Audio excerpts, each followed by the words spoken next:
to Mr.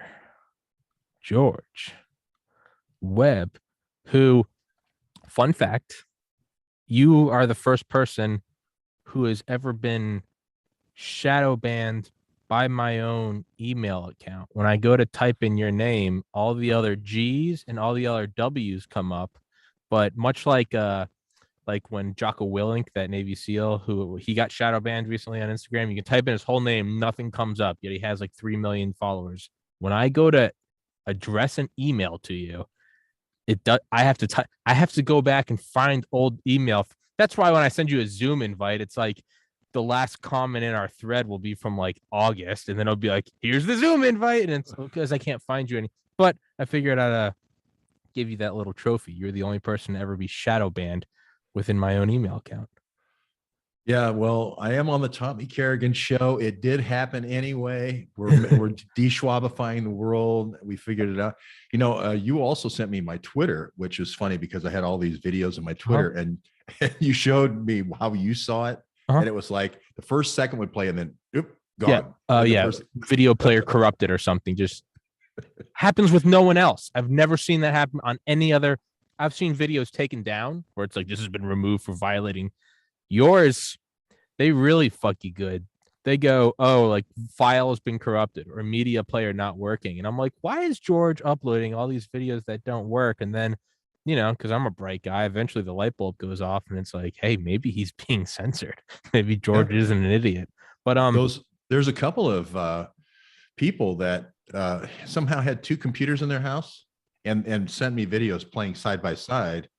I think what it is they'll let you have your little cadre of 100 people that are watching your videos so that you get the sense that it's going out, and then, but you ain't growing, buddy. You're going to stay. Yeah. Maybe that's it. Yeah. No, that's a good point. Containment strategy. That's a good point. The idea that they haven't advanced and evolved their shadow banning methods, that would be faulty on our part, right? I mean, of course they would. You can't comment on the White House videos since Biden took office or stole the office, right? So what would happen with every video? You just get fucking ratioed. 1K of likes, 25K, no matter what the video, no matter who was on it, it was just, we can't comment. All right, fuck you. And obviously, for all future listeners, today's Saturday, November 13th, 2021. There's now no more dislike button on YouTube. And their claim is that it's for creators' mental health, which they don't give a shit about because they banned me.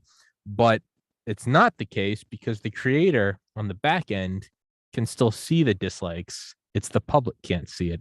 And it's because every COVID video, every Pfizer video was just getting absolutely ratioed. So, of course, we go forward one step, they go forward one step. And I think you're right. You probably have a limited hangout of they all see your videos, but then I'm trying to look at it and everything's corrupted. And, which just means that you're over the target, right? Yeah, Pfizer had this video and you couldn't comment on it, but it was a balloon like Wild Conspiracy Theories, and it was a child like that. Yeah. Did you see that at Disneyland? And they were chasing the balloon. Yeah. And then the parent was like science, and they were pulling their kid back in saying, no, we don't want you to go off the cliff. Yeah. But I thought, I wanted to change it slightly and just have the little kid on the train at Auschwitz, and it said, death camps are, like a newspaper. Death camps are being built. Trains are unloading. Yeah, and having them go to reach that, and then the parent pulling them back, saying, this is just for our re-education. It's going to be okay. I made a Photoshop back in like December, which eventually got me permabanned from Reddit. I created my own subreddit like 4 years ago called Funner History, purposely spelled funner because that's not a real word. But what I would do is I would just Photoshop like fighter jets into like World War II. It was just like, like an F-117 bombing Dresden. It was just stupid, like an M1 Abrams tank in the Revolutionary War. Just stupid shit. And it ended up getting like 25,000 subscribers. So naturally, I used it to start dispensing red pills. I was like, the election was stolen, and and then I got booted from Reddit. But one of the ones I made was like Attack on Pearl Harbor, like the newspaper. But then I put in black and white, I said independent fact checkers have debunked this. or Hitler's putting Jews in death camps, and it was like, here's why experts say that's potentially or that's mostly false. And it's like, well, that's where this is going, right? And the thermometer, it's well, that's where this is going, though. And it's but I do think the facade is very slowly crumbling. I think people are starting and who knows, maybe I'm just being optimistic.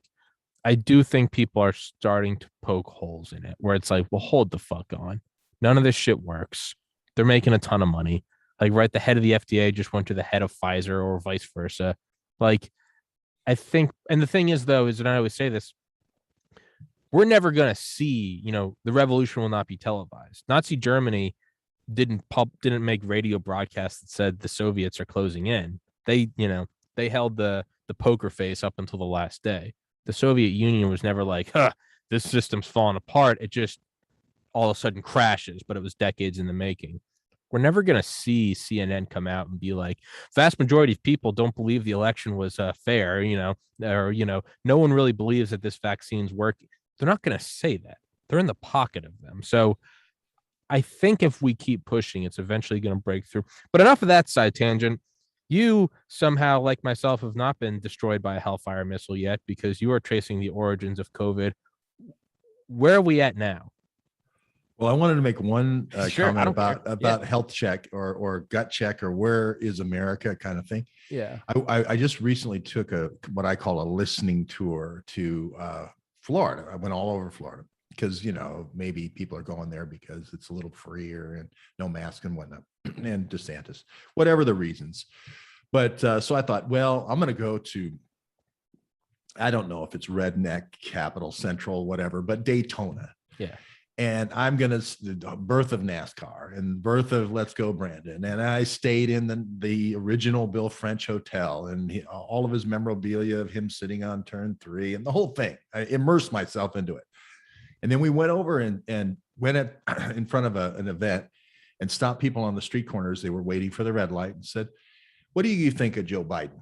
And I thought it was going to be, oh, he's going to be dead, or, oh, Kamala is really running it, or, oh, the deep state's really running it, or whatever. They said, it was kind of like they were informing me. And they were just big guy after big guy carrying like 2 coolers full of beer, just that kind of thing. Don't Biden's just a puppet boy? It's just like, Klaus Schwab's the one you got to worry about. Klaus Schwab. And I'm like, oh shit. I thought everybody, was just, feeding on all the crap that they get about Biden on Fox. No, Klaus Schwab's the one you got to worry about, boy. So that was a reality check. You love to fucking see it, right? When like people you don't think twice about, and it's like, who knows? And maybe that's on our fault, right? Maybe we assume they don't know. Maybe that's our own sort of fucking elitism. But you'd see a guy, and I always remember a guy like a moving guy helping me like move I had like a king size bed into my apartment like 5 or 6 years ago. And he was this dude that everyone in the town kind of used him. He's just big dude. You pay him $20, he'll come move all your shit. You just assume that. If he could, he would be somewhere else. Why would he want to do this? He was like in his 60s. And he had like 2 teeth. And I remember one day I was talking to him, he was helping me move something in. Me and my friend were talking. And he overheard us. And I remember he poked his head. It's a big black guy. And he poked his head in the room. And he goes, the Federal Reserve is a fictitious entity. Don't fall for it. He walked out. And I always remember that. It was just this. And I was like, I think the average person is more read into all this. I just always remember. The Federal Reserve is a fictitious entity. Fiat money means nothing. The gold window closed under Nixon.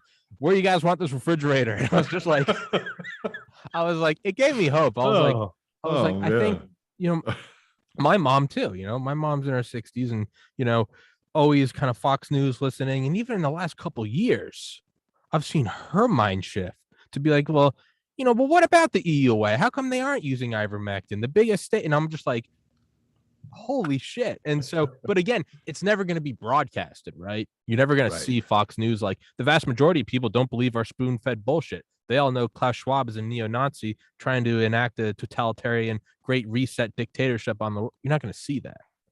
Yeah. But I think, even when they try to, position it and make it sound like they're the great saviors, it just somehow doesn't ring true. And everyone goes, well, that makes sense.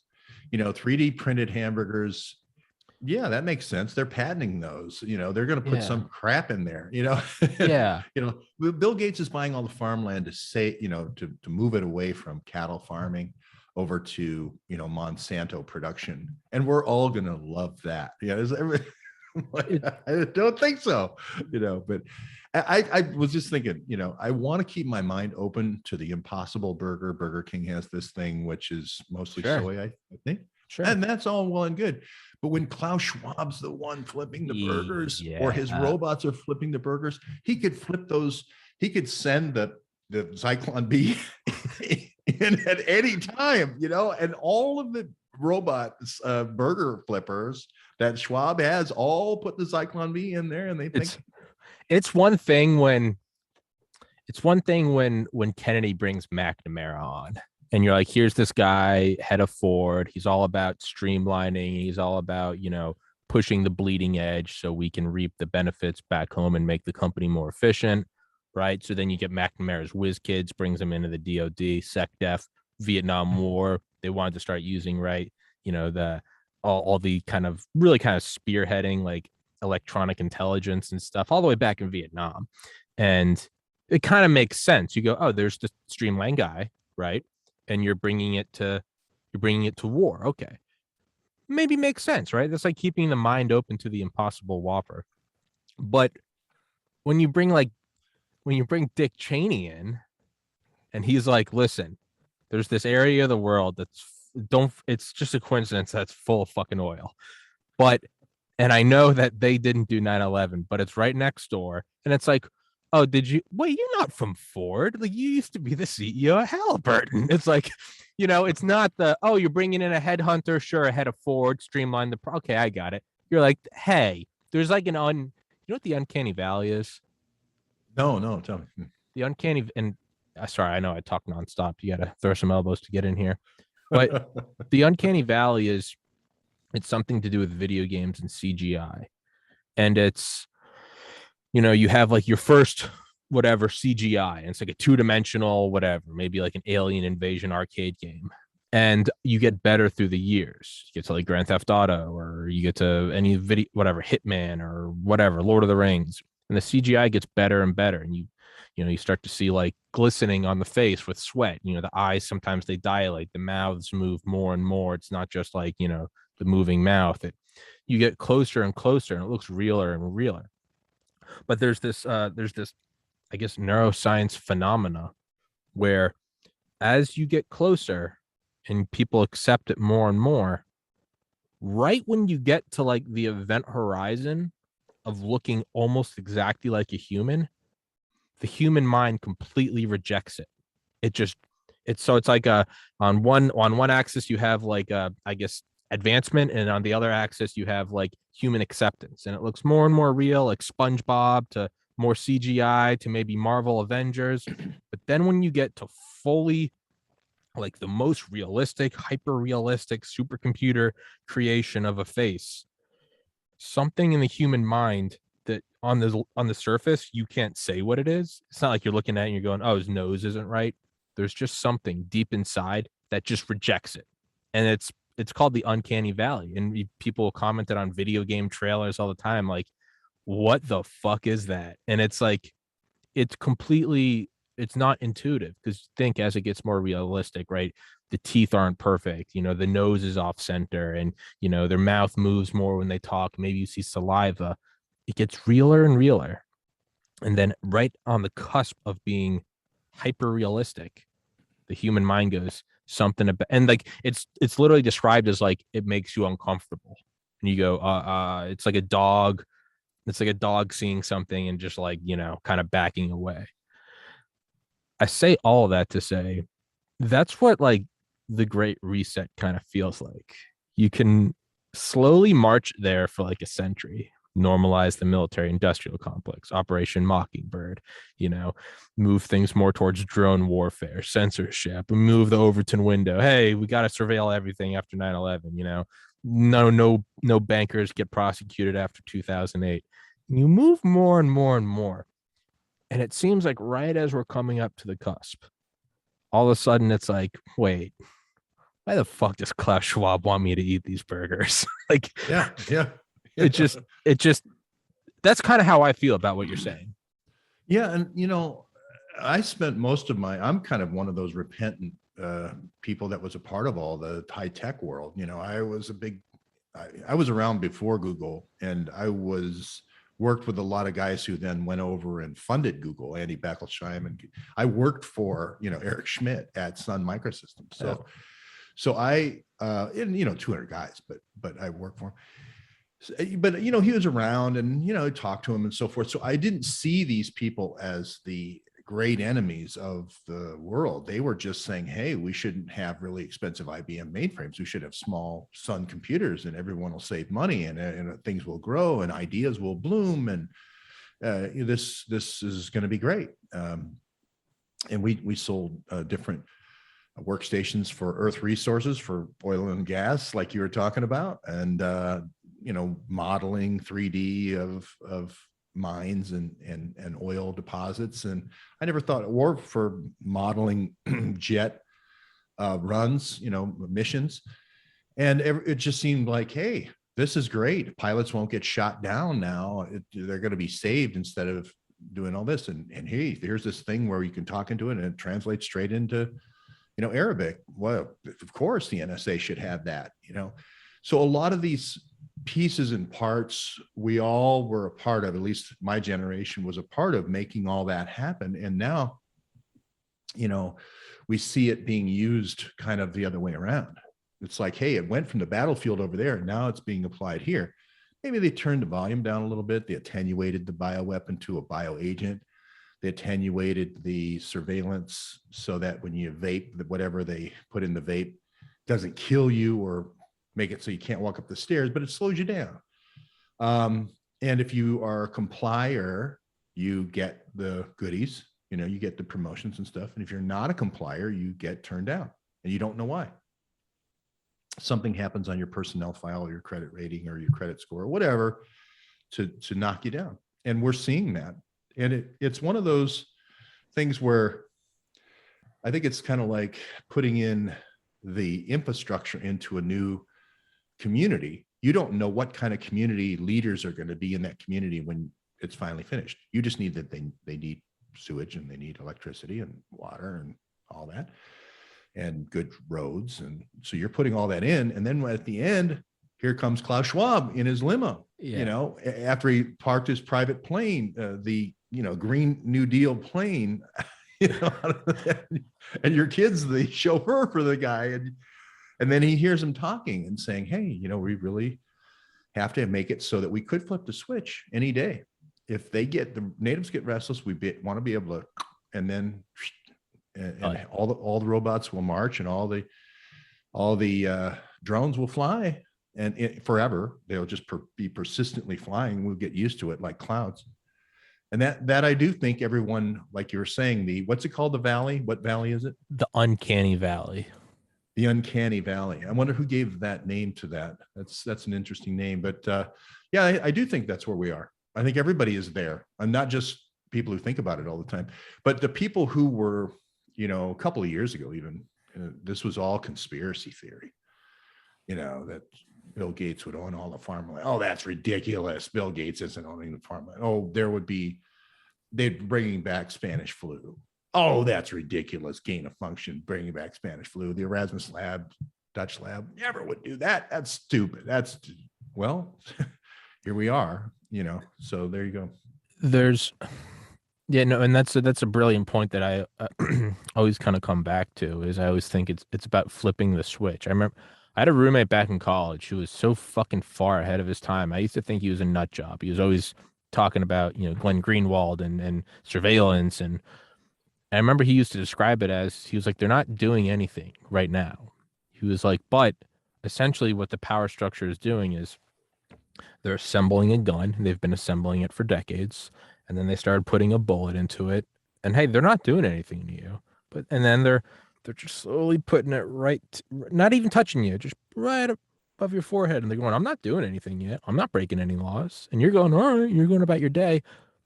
but it's right there. And if at any, and they'll talk and, they'll negotiate and, hey man, if you don't do what I want, maybe I'm going to turn off the hot water. They'll do little things, but never forget that the escalation can only go, right. We don't see total war anymore. There is no such thing as true total war, because total war used to be you used everything at your dispense, and that changed on August 6th, 1945, right? So everything since then is it's right up to, I mean, right, we have the guns at the other nations and they have us, their nuclear warheads. So just always remember that I have a revolver to your forehead.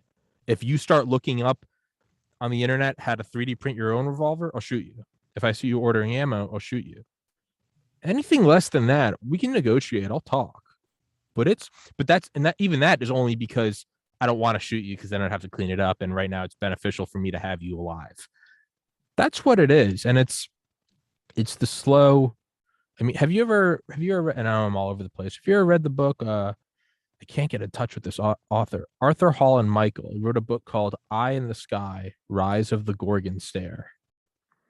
It's I've about, heard of the Gorgon stare before. That's like Greek mythology, right? yes, So yeah, but I don't know. What's the name again? Eye in the Sky, Rise of the Gorgon Stare. I legitimate, for anyone interested in like what's going on right now in the world with surveillance, I think it's the single most important book to listen to. It's on Audible. It's like 8 hours. You can knock it out in 2 days. It's Mhm. about it's about it's about like predator drones and reaper drones. And what they do is they have, it's called, I think, wide area, like multi surveillance, WAMs, or yes, right there. Yep. The Secret Rise of the Gorgon Stare and how I'll be your graphics guy, Tommy. Yes, thank you very much. Thank you. Our new intern, George Webb. I'm paying him $3 an hour. And if he's lucky, I wish. if he's lucky, he gets a soy burger. You will eat the soy and you will be happy. But what it is in short, is what they found in the Middle East was that you could have this big thing looking over kind of like a whole city, and then you see a guy of interest, right? There's a guy in a burqa, and he's getting in a truck that's weighed down. It's probably a suicide bomber. You zoom in on that. When you're zooming in on that, you're no longer seeing the rest of the city. So they created a thing that records the whole city, and then it has soda straw. It's looking through a straw. It has the ability to zoom in while still recording everything. All right, doesn't, okay, whatever. Seems a little bit of advancement. Well, they've also developed it to where you can have multiple ones orbiting a city, getting all angles at once. And the way they describe it is it's not like when you're watching like a cops video from like they have the helicopter or the IR video. You know how it's kind of orbiting, and like the building is slowly moving. You're like, we think he's behind the tool. That's old school. The new ones, because they have all angles, they can stitch it together just using AI and supercomputers, to where they describe it as it's like Google Earth, to where it's just top down. And they have it, and what stays still stays still. Houses, streets, which you see, they say it looks like zooming in a petri dish. You see little people moving around. Now, what you can do, right? Sounds great, just like you working for Sun Microsystems, right? It's going to be good. Well, what you can do is you can surveil a whole city. Maybe nothing happens. Then one day a suicide bomb goes off. You can't find where the guys are going, what happened, where his accomplices. Well, what you can do is just go get the video. It's terabytes like per hour. You just find the video. Well, there's where the bomb went off. Rewind. Well, the truck left this warehouse. Rewind. 6 hours before that, some guys showed up. Rewind, and they all came from these separate houses. Rewind a week. We see mail being delivered there. Can we find out who lives there? And now you have everyone involved. And they started using it over Baltimore in 2015. And it's being brought home to where it's persistent surveillance of everything. It's not a helicopter view here. It's nonstop. Well, why do we need it right now? Okay, well, in 2 years, you find out whatever, I was stashing top secret blueprints in my apartment and I'm selling them to China. Well, you rewind it 2 years, 3 years. How long have you been recording it? Well, who lived there? Oh, that car. We can see the license plate. All right, there it is. And it's Tommy Carrigan. Well, how did they find me? Well, they've been watching you, and so they can rewind it. And to me, a huge thing is when the FBI just released that footage of Kyle Rittenhouse, right? And everyone's like, oh, that the real scariness here is not the footage, it's the fact that they had a drone overhead. No, This is the footage they showed you of that drone. People are like, why do they have a drone over the riots? They have drones over everywhere. There just happened to be a riot there. If there wasn't a riot there, that footage of Kenosha on that day would still exist. There would just be no reason to declassify it because nothing happened until a year and a half later, there's a trial and they need to release it. That's what's going on. To me, that's the end game.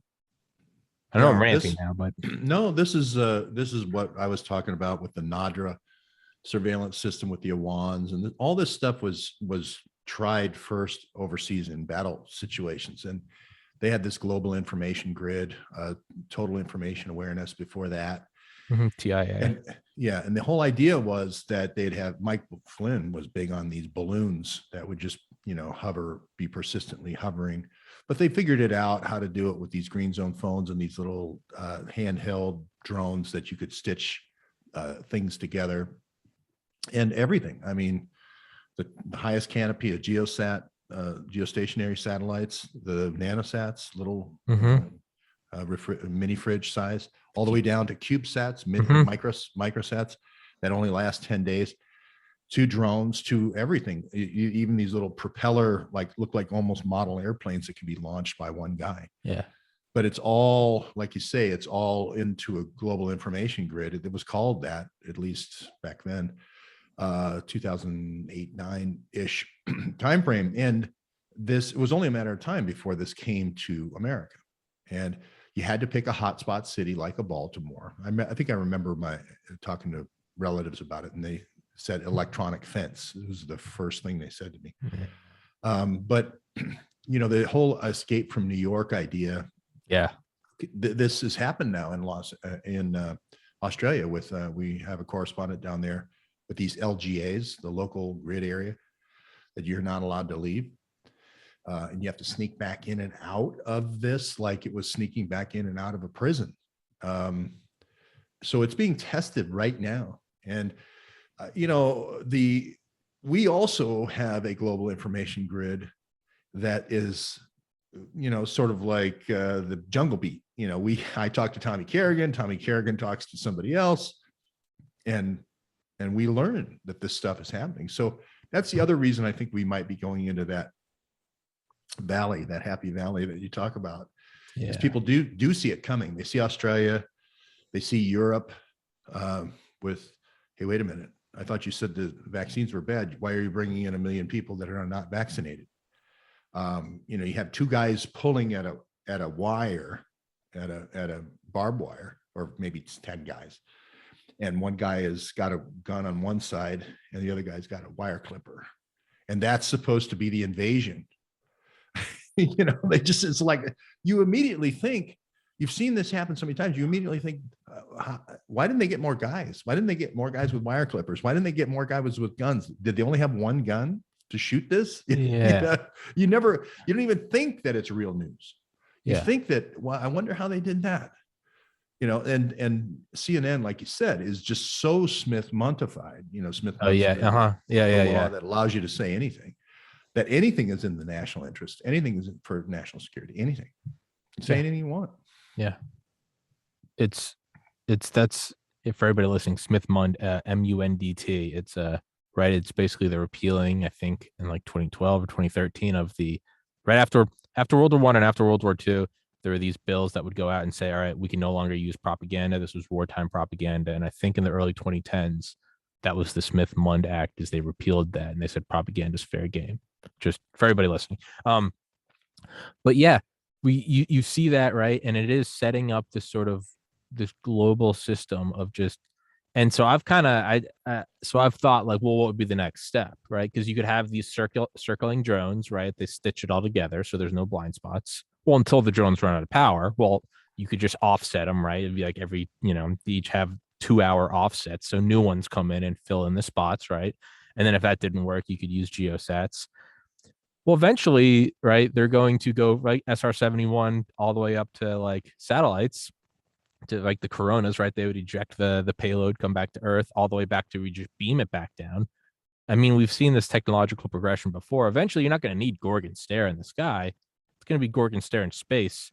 nonstop forever. And so what's the limiting? And this is, I just kind of had a conspiracy moment while you were talking. It just dawned on me. And this is, all right, buckle up, put on the tinfoil. You would need what? You would need supercomputers to process all of that, right? If you wanted video across the entire planet, right? Not just hotspots, everything, because that's what these power hungry psychopaths want. They want everything. You would need to put so much money into supercomputers to be able to stitch it all together and to find to a point where by the time you had it all put together, the next generation of cameras and videos are going to be out, that it's now going to be inadequate to process all that power. What you would need to do is basically pause time, theoretically, right? Or metaphorically, you would need to pause time and just advance your own supercomputers like 5 years ahead from the rest of the world to sort of give you that leg up on all that processing power. So how would you do that? You would have to manufacture like a chip shortage so the rest of the world slows down, but you don't, which got me thinking of COVID. And it's a little bit out there for a conspiracy theory, but that just kind of dawned on me now. I was like, you would have to slow the rest of the world down so you can it's not enough that I'm running faster than you. I want someone to come up and break your ankles. Well, that's an interesting thought. I thought you were going out there. I thought you were going in a different direction. What'd you think? Well, I thought you were going to say, well, and that's why they sold everybody Xboxes so that they could use the GPUs when you're not, playing Xbox. Yeah, but you could do that with any computer though, right? There's been like online. I remember when I was in high school, there were programs that you could just, when you were away at school, you could leave your PC on, and it was supposedly for protein folding, like they could use your processing power. Yes, folding at home. I was involved in that. Oh, really? Sun Microsystems started that, and Andy Beckelsheim, again, guy who gave the first $100,000 to the guys at Google, Sergey Brin and Larry Page. That was their project at Stanford when they wanted to do the protein folding. Little did we know we were doing the receptor binding domain of coronavirus and other things like that. Was that really happening? Was it for coronavirus? Well, again, I'm out there recruiting universities to say, take all your Sun Microsystems and have their processing power dedicated to when the students aren't using them, to this thing about figuring out why there are prions. There was mad cow disease back then and so forth. And that's because of misfolding. That's, you fold a paper airplane and it comes out looking like a wad of paper. You misfolded it, right? Yeah. So the computer actually could figure out what order that the protein should fold, much like you would fold a paper airplane. And that was supposed to be the way that we'd figure out these diseases that were caused by bad proteins, sickle cell anemia. A lot of diseases came about because there was only one nucleotide deletion. Parkinson's, I think, was like that. Huntington's disease, one single. So again, we're all in this to try to figure out how to stop disease. But little do we know, there's people like Wuji Aptec, who is working with various manufacturers and pharmaceutical companies to create vaccines and also create artificial particles that could be considered bioweapons or bioagents at least. And there's big computers doing this now, and also the graphical processing units, the GPUs in your Xbox actually is much better than the Sun workstation. So they came in and replaced all that.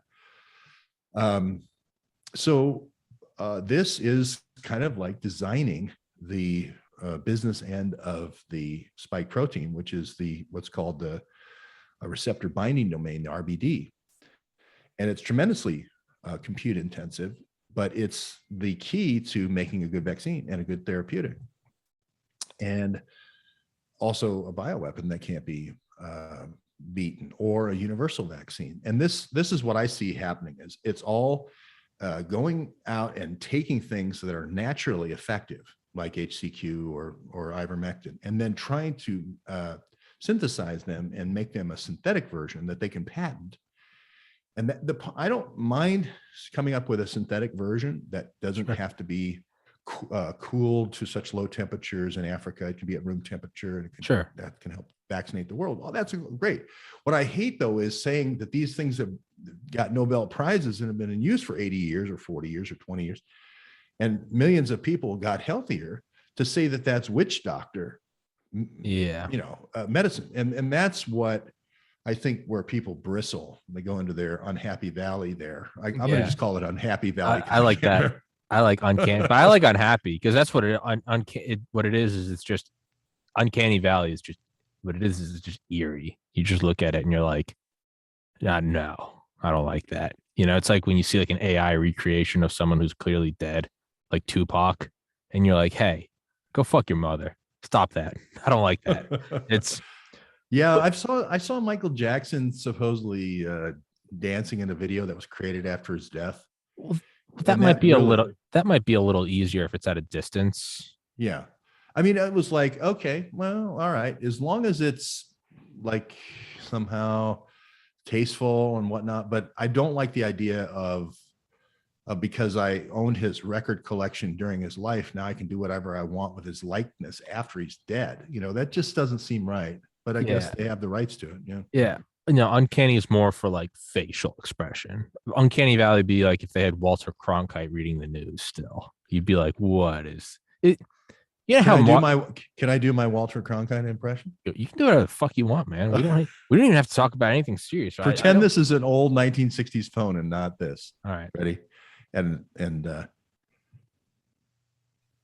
ladies and gentlemen, I've been given word that the President of the United States, take the glasses off. I don't have the glasses. Look at the clock. At 12:30 p.m. There you go.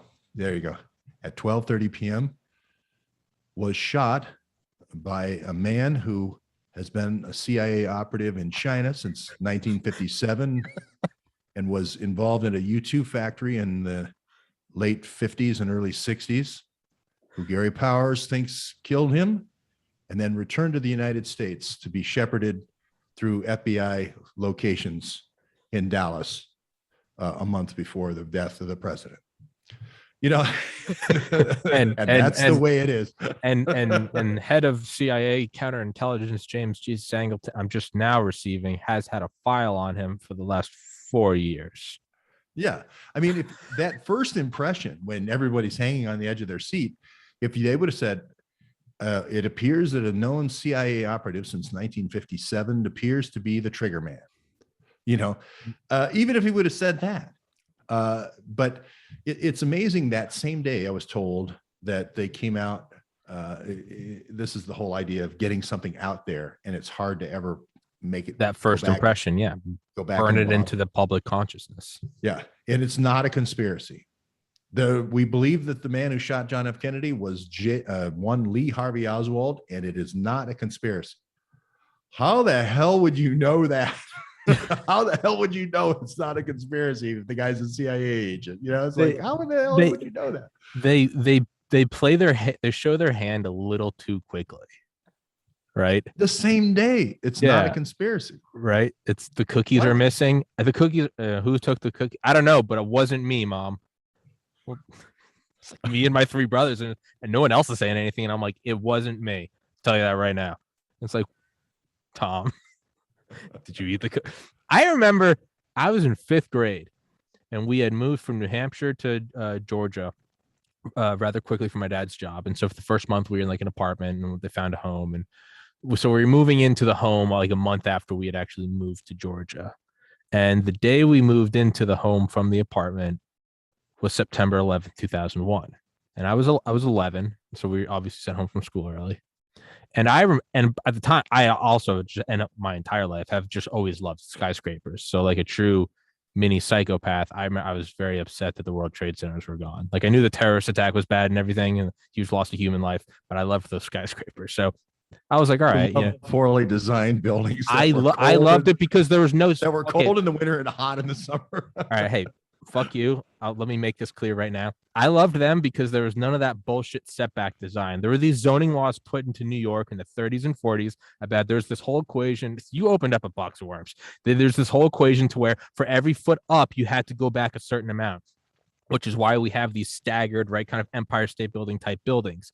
I hated that because I'm like, if you're going to build a skyscraper, you want to be able to see it all in just one vertical slope. So I love the World Trade Centers that it was just from the ground floor to the fucking ceiling was just a straight line. I always loved it. I love the idea that you could look out and it was straight down as opposed to like if you're on top of the Empire State Building, you look down and then it's like you can't really see all right under you is like another, you can't see the roof of a lower floor. I hated that. That's why I love the World Trade Centers and I will go to war with you. But well, it's not me that you're going to war with. You're going to war with John D. Rockefeller because when he built 30 Rock, I think he knew somehow in the future that he would come up with a bioagent that you needed vitamin D to survive. And so he said, damn it, I'm doing setbacks at 30 Rock. I'm I need sun. Yeah. Yeah, I'm going to get sun. Well, that's what you have all those weird things too, like the Citigroup building. You know how it's got, you know what I'm talking about? It's got like that weird one big column and you can do these weird sort of equations, right? It's like, George, give me $1. You can give me $1. You can give me 4 quarters, but you can also get kind of weird. You know, like here's 11 nickels, 10 pennies. And you can get, that's what the Citigroup building is it technically follows all the rules of like setbacks and stuff. I loved the World Trade Center because it was just vertical. I just thought it was so cool. Point being, I remember listening and I was like, they really like they took down the World Trade. And I remember watching the videos and on the news, and it was just just holy shit. There's the plane hitting, and the guys were moving in, and I vaguely remember just kind of like cardboard boxes and listening on like the radio. And I remember even at 11 years old, I thought someone was a little fishy when it was like the sun wasn't even quite setting yet. It was like little shadows were getting longer. I vaguely remember like looking at the kitchen window, and I remember hearing like, and the Central Intelligence Agency has confirmed that it was Osama bin Laden who was hiding in a cave in Afghanistan. And I remember thinking, I was like, hold on, how do you already know that? And I also, maybe I was just a bright kid, but I also remember thinking, if you're either bullshitting or you're super competent. But if you're super competent, none of this would have happened. Right. Yeah, exactly. So, yeah. Yeah. And you've hit on the guy who I'm not a 9/11 guy. I mean, there's people. Neither am I, but I'm wearing this shirt because I just think it's fun. CIA, instead of Run DMC, it's CIA 9/11. That'd be a great band. Yeah. But I stayed away from it for years. And I was in New York the following year on the anniversary. That was my first day in New York. So I went down there and all the kids and everything, and they're talking about their dads and moms and stuff. So it was very, I lived in New York during the time and met people that had people who had died and so forth. So it was very personal. But the thing I remember, well, of course, then there's the whole building 7 thing, which I remember that day where there was a little like wastebasket fire. Like somebody had, like a really mad employee had taken the boss's desk and all the papers and had dumped it all into like maybe a bigger than a small basket, but like maybe like a kitchen, garbage can. Yeah, kitchen garbage can, about that size, maybe a little bigger, but had started this fire. And you could see a little tiny on one floor. You could see a little tiny like wastebasket fire. And then I remember Silverstein saying, well, we're going to have to pull it. Yeah, pull it. And, we're just going to have to pull it. And something tells me that third drone was supposed to, in Shanksville was supposed to hit that, but somebody overpowered, or there was a pilot on board, or something happened. But it obviously didn't hit that third building. And maybe that was supposed to go to the Capitol. I don't know. They say everybody wants to be the victim, but wherever that third plane was supposed to go, it seemed like something didn't go right. And they were going to pull the building anyway. Yeah. But I do remember we got on a 9/11 thing. No, I don't know. I don't get it. This is awesome. Keep going. I was in, I actually, my office was in the Woolworth building, which is kind of the next building over. And the SEC investigations division was in our building, and they had moved from building 7. And I talked to a lot of these guys, and we had coffee at the same places and stuff, and they were doing the Enron investigation. And I remember hearing that for the first time. And Peter Strzok's wife, later on, we learned, Melissa Hodgman, works for the SEC Enforcement Division. She runs it, So that was weird, but I didn't know that at the time. And I just thought, I remember Enron. They were my customer. They were all criminals. Isn't that great that all those criminals got off? Whatever happened to that Enron investigation? All those files are just fucking gone. Yeah, and I thought, I remember now. Those millions and millions and millions and millions of pieces of paper that all went in the air. They actually, for the other buildings, they actually all got burned in that one little wastebasket fire in 7. So then they said, well, they're just going to pull it. Well, and then all these Rudy Giuliani had was one of our customers, and they had a kind of like a 9/11 response center that they put in the basement of World Trade Center. No, it was actually sorry, Times Square. Sorry, 1 year later. Yeah. Yeah, but this was going to be how command centers were yeah. We did the network connectivity to it. We didn't do the network. We tested the network, make sure the network worked. And this is the command center. And I asked these guys, so, oh wow, you got a really cool command center. He goes, yeah, we used to be in building 7. Yeah. I'm like, what? Yeah. He goes, yeah, we were going to have 7 floors in building 7. I said, what? Well, that's our whole anti-terrorism group was in there. They're like, wait a minute, you guys are the ones who pulled building 7. Oh, Secret Service had offices there. Everyone did. It was if that was the command center. If things went to shit, that was the command center. And you pull that one. It's one thing if it's like a Home Depot. And it's like, supposed to be where the response comes from. That's like the last place you pull. You wait until it collapses, and then you still keep working. You're like, this is the command. That's like, that's literally like a fire truck heading to ground zero on 9/11, and someone like a kid bumps a tricycle into the fender, and they're like, we got to buff the chrome out, pull it. And it's like, what? The skyline's on fire. We got to buff it. We got to buff it out now. Everyone up. Fuck it. We're taking it to the scrapyard. This thing's finished. It seems it does. And listen, I try not to go down 9/11 rabbit holes as almost sort of like my own exercise in restraint. I'm like, I really do enjoy playing the devil's advocate. I like to try to find, right? It's like, what is it? Like the loyal dissenter in like any group of 10 people, like intelligence officials in any group of 10 people, one person always has to take the other side just to avoid groupthink, right? Because we get things like Go Fever with 1986 NASA Challenger. We're good to go. We're good to go. And some guy was like, dude, I don't think we are good to go. And they're like, fuck you. And, Challenger. But it's the idea of the loyal dissenter where no matter what, you always take the opposite side. So I like doing that just as like a thought exercise. So I like to try to always, I'm like, what would 9/11 actually be? Like what would, but man, there are just so many things that you start to look at. And who knows, maybe it's like what Dr. Malone and Dr. McCullough say and what they've said on this podcast. Every part of your mind scrambles to try to justify why would they be banning ivermectin, hydroxychloroquine, right? And the easiest one is, well, they want money, right? You can't have those, got to have the EUA. So it makes sense. But it gets, part of you almost doesn't want to look directly at the sun. And you're like, is this some sort of genocide? That's kind of how 9/11 is for me. It's like you look at it and there are a lot of clues, but there's almost a subconscious part of your mind that doesn't want to come to terms with the implications of, was it an inside job? And if that's the case, the US government did that to its own people. What else are they willing to do? There's part of your mind that's like, let's not go there.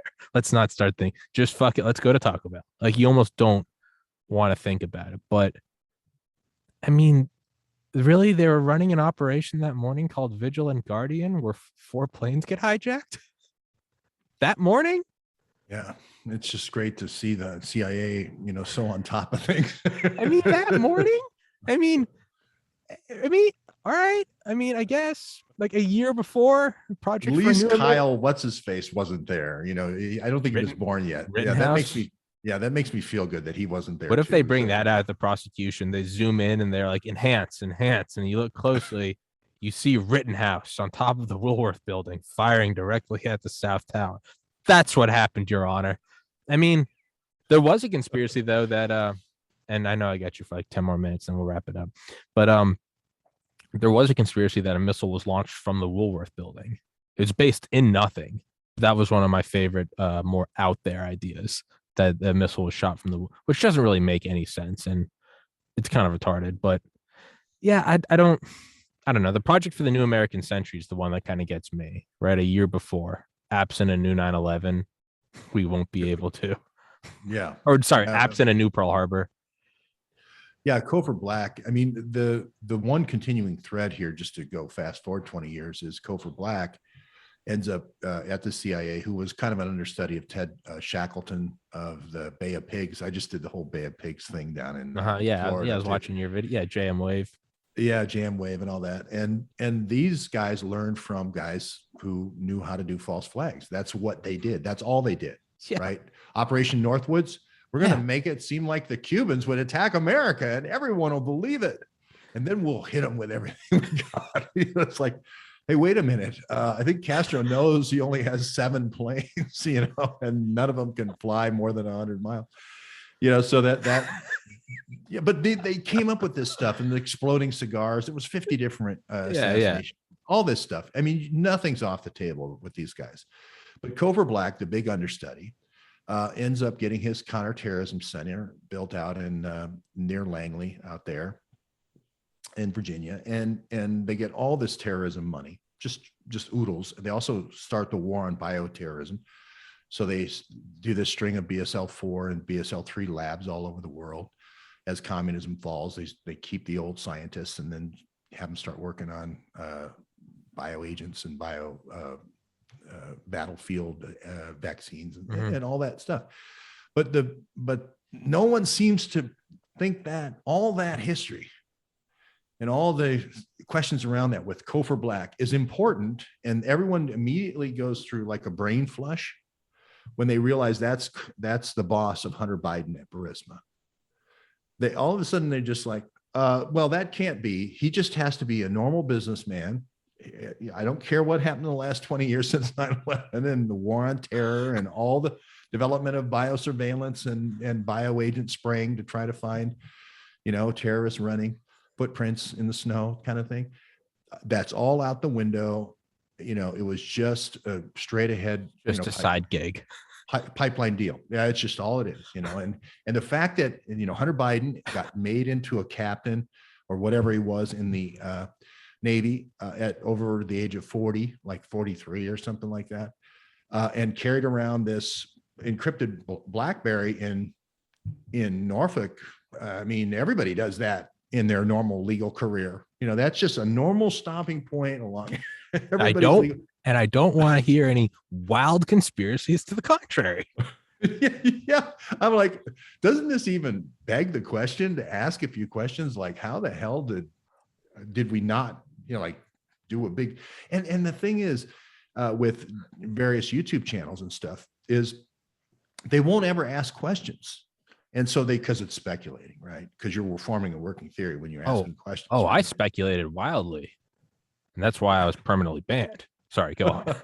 Well, I think you're allowed to ask questions, after you see, a killing field of thousands of people that look like they just drank, Agent Orange.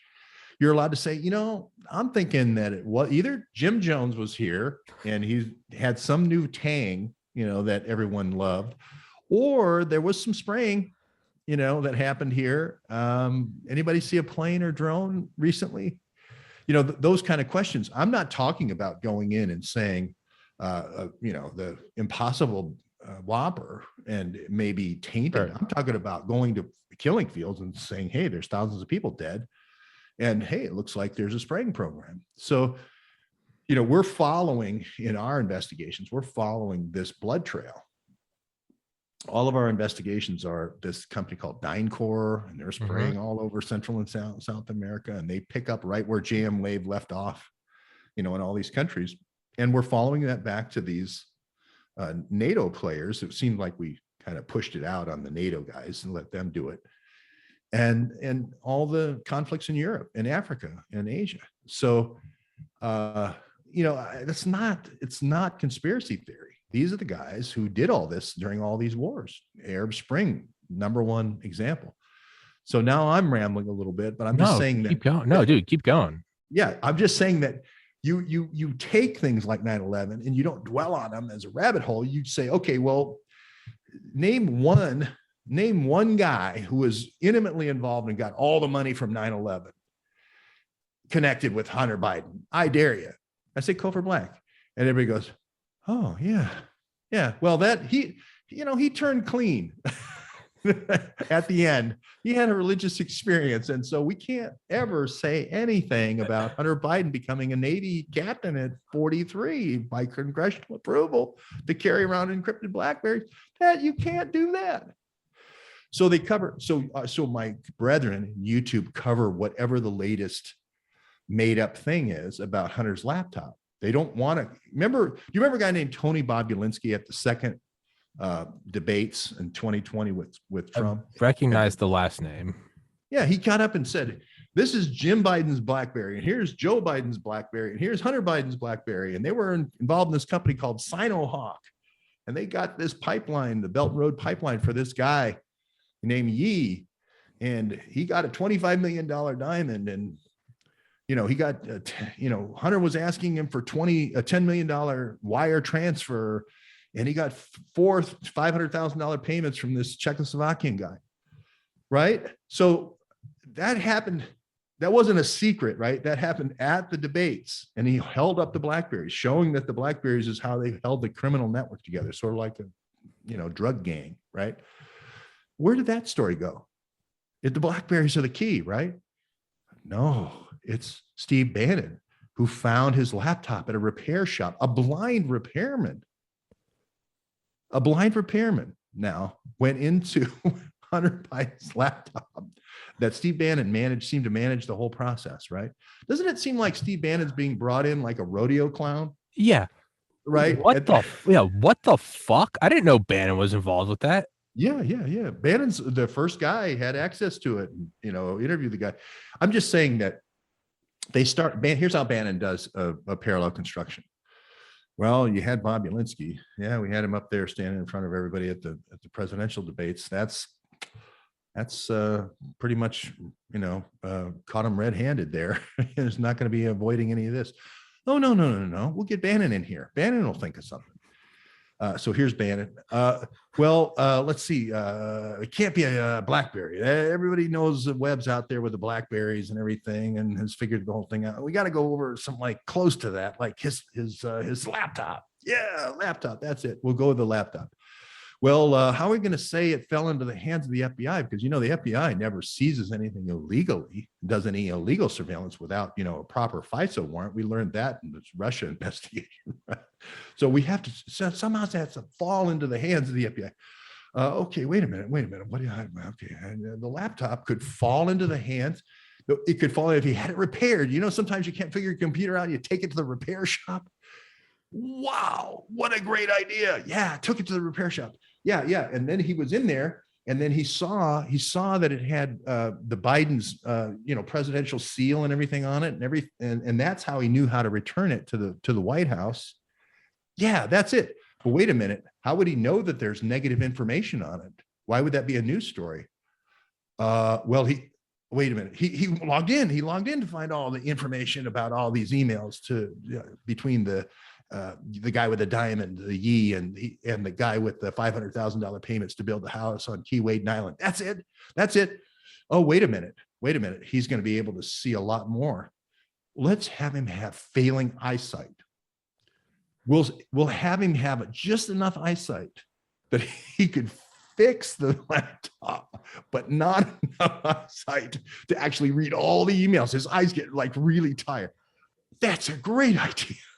So, and it continues. The story is still continuing with this Bannon laptop. Sorry, I just had this is fucking fantastic. No, this sounds like an SNL B squad. Like and Bannon comes in, he's got the face paint, and he's juggling like, you know, bowling pins, and he's like, I got, throws like a balloon, and he's like, that's what it sounds like, though, right? This isn't to sound like some biblical shit. The blind repairman but he can see truth. Like, that's the it almost seems like it's just hanging out right in front of our faces, almost just like, I mean, it almost seems like a demoralization tactic. Or is it just really that, are they just that inept? Well, it's not the people on the left. Everyone said it was a Russian conspiracy theory on the left. So any laptop would just be a Russian plant, right? Naturally. So the people on the right are the ones that get so dependent on these breadcrumbs. And then when they get a little breadcrumb like the Bannon laptop and a few emails, they think all of a sudden, well, that has to mean the emails came from the laptop. They couldn't have come from a BlackBerry because you can't send email on BlackBerry. Naturally. Oh, wait a minute. You actually can. If you actually look at the no, bottom of the messages. No, stop it. No, you can't. It says sent from my BlackBerry. Sent so from, why are you so, when it says sent from my BlackBerry with James Biden and Joe Biden and Hunter Biden on the bottom of the messages, why are you so fixated on Bannon's wacky laptop story? But people are, you just can't get them off of it. It's just so funny. I fight it every day, Tommy. I know. I fucking love it. And full disclosure, you requested that we only go an hour, so we've gone an hour. I can keep going. I love talking to you. I did have a couple more I'll keep going. I'm all right, good. It's I'm having fun. Yeah. So how does this get tied in to the big enchilada of coronavirus, right? So it's like, sure, we can break down 9/11, but it's also been 20 years, and there's a certain amount of there's a certain amount of There's a certain amount of solidification. Sorry, I just got to pop up. There's a certain amount of solidification, right? We look back at Kennedy, right? We're going on 58 years. There's a certain amount of solidification that you can you look at it more. You can look at Timothy McVeigh. He blew up the Oklahoma City. And then wasn't there a lot of ATF files there? Just kind of like, yeah. And then, somebody went into the FBI lab and destroyed all the tag ants that would give you a chemical tracer to the explosion. Just little mistakes. It was Bannon again.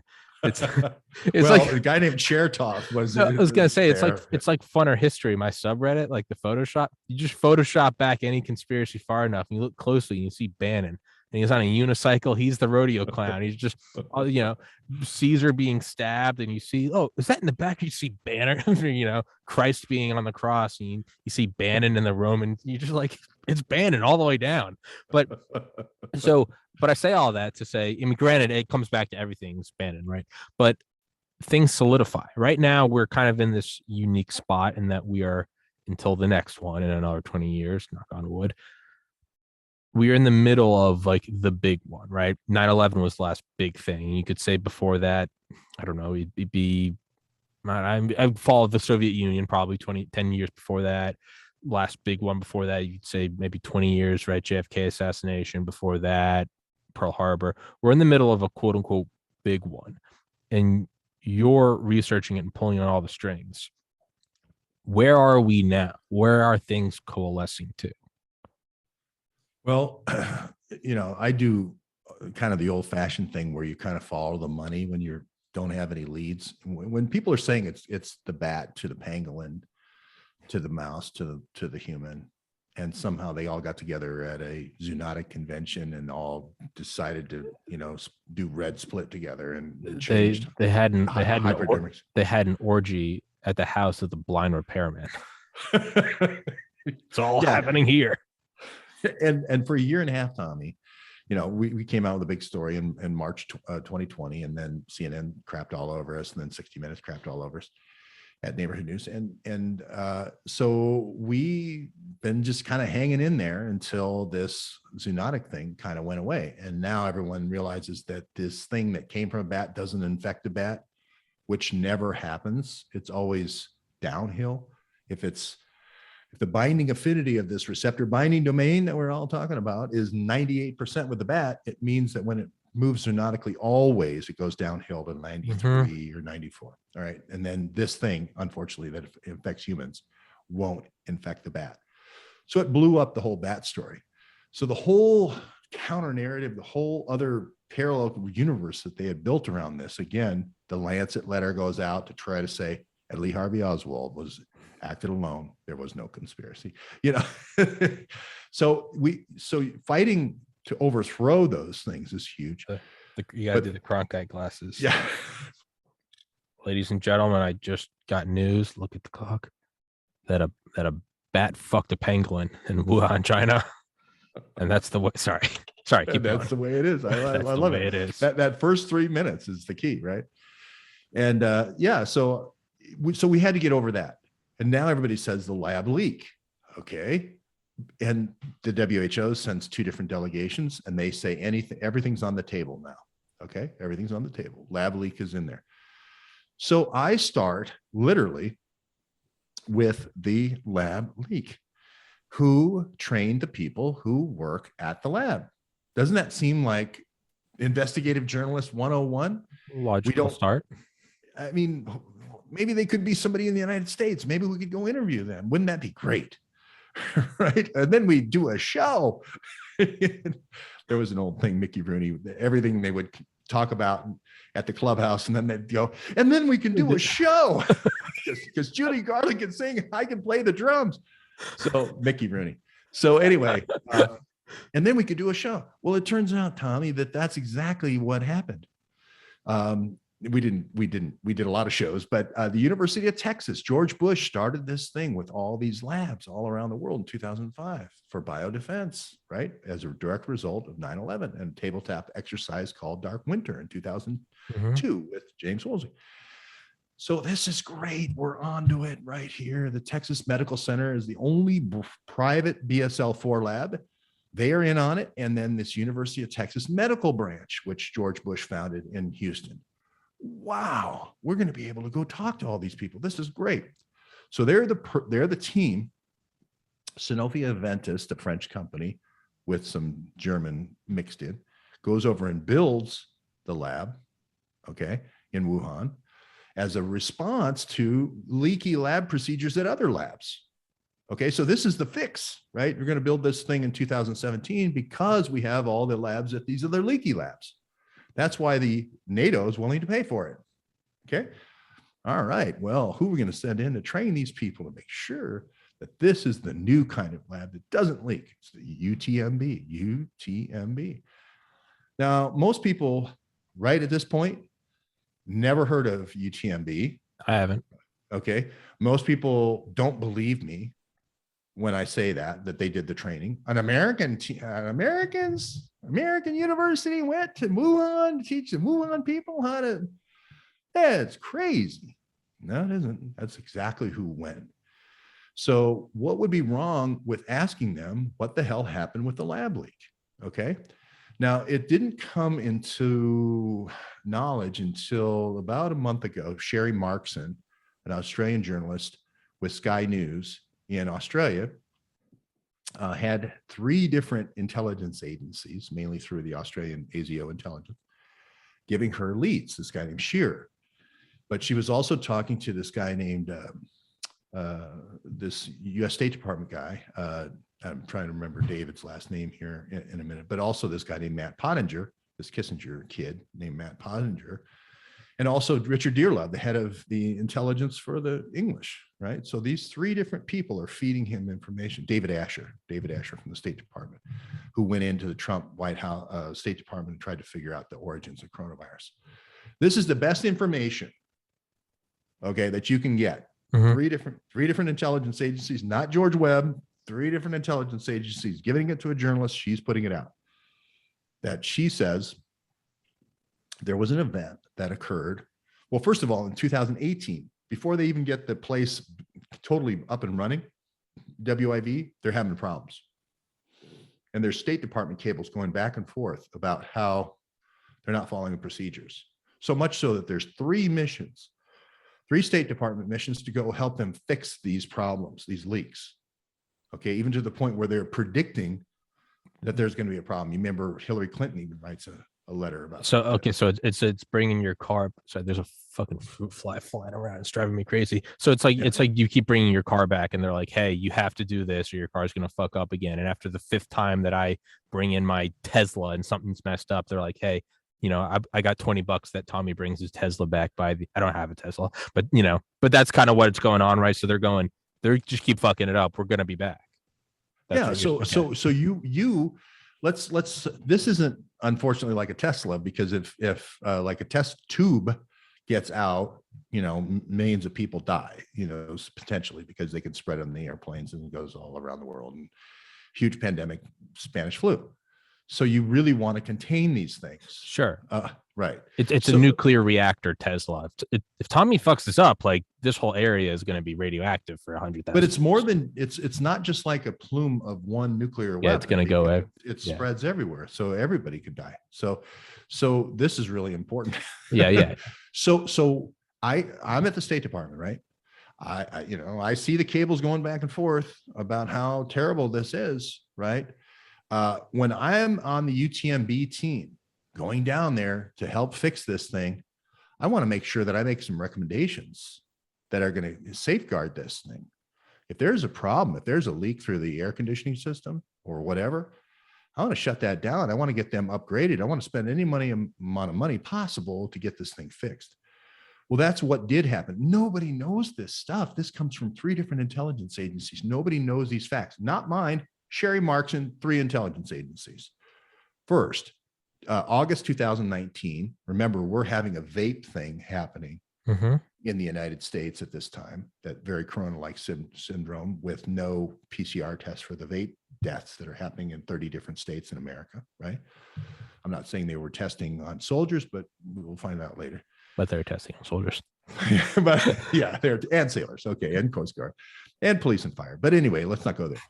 But let's just say that the UTMB team went there and said, "Hey, you need to upgrade your air conditioning system." So they spent like $660 million. They upgraded their filtering system for their effluent, the wastewater leaving the thing, and the procedures for how you handle everything. The total overhaul. There's a big paper that we put on our show and we show people. 30 days before the NATO Wuhan Games, military games, every 4 years, just like our Olympics, only it's for military people. They all come there, 100 teams, 10,000 athletes, 300,000 fans, the obvious super spreader event.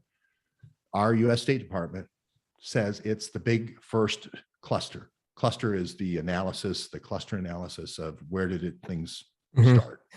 Okay, so 30 days from this is when the big cluster happens. Again, everyone says in the media, November 2019, the US State Department is saying it was at the NATO Wuhan Games, 100 teams, 10,000 athletes, 300,000 people. It's obvious that's the big cluster, okay? So you work your way back, like you were saying, with the global information grid, right?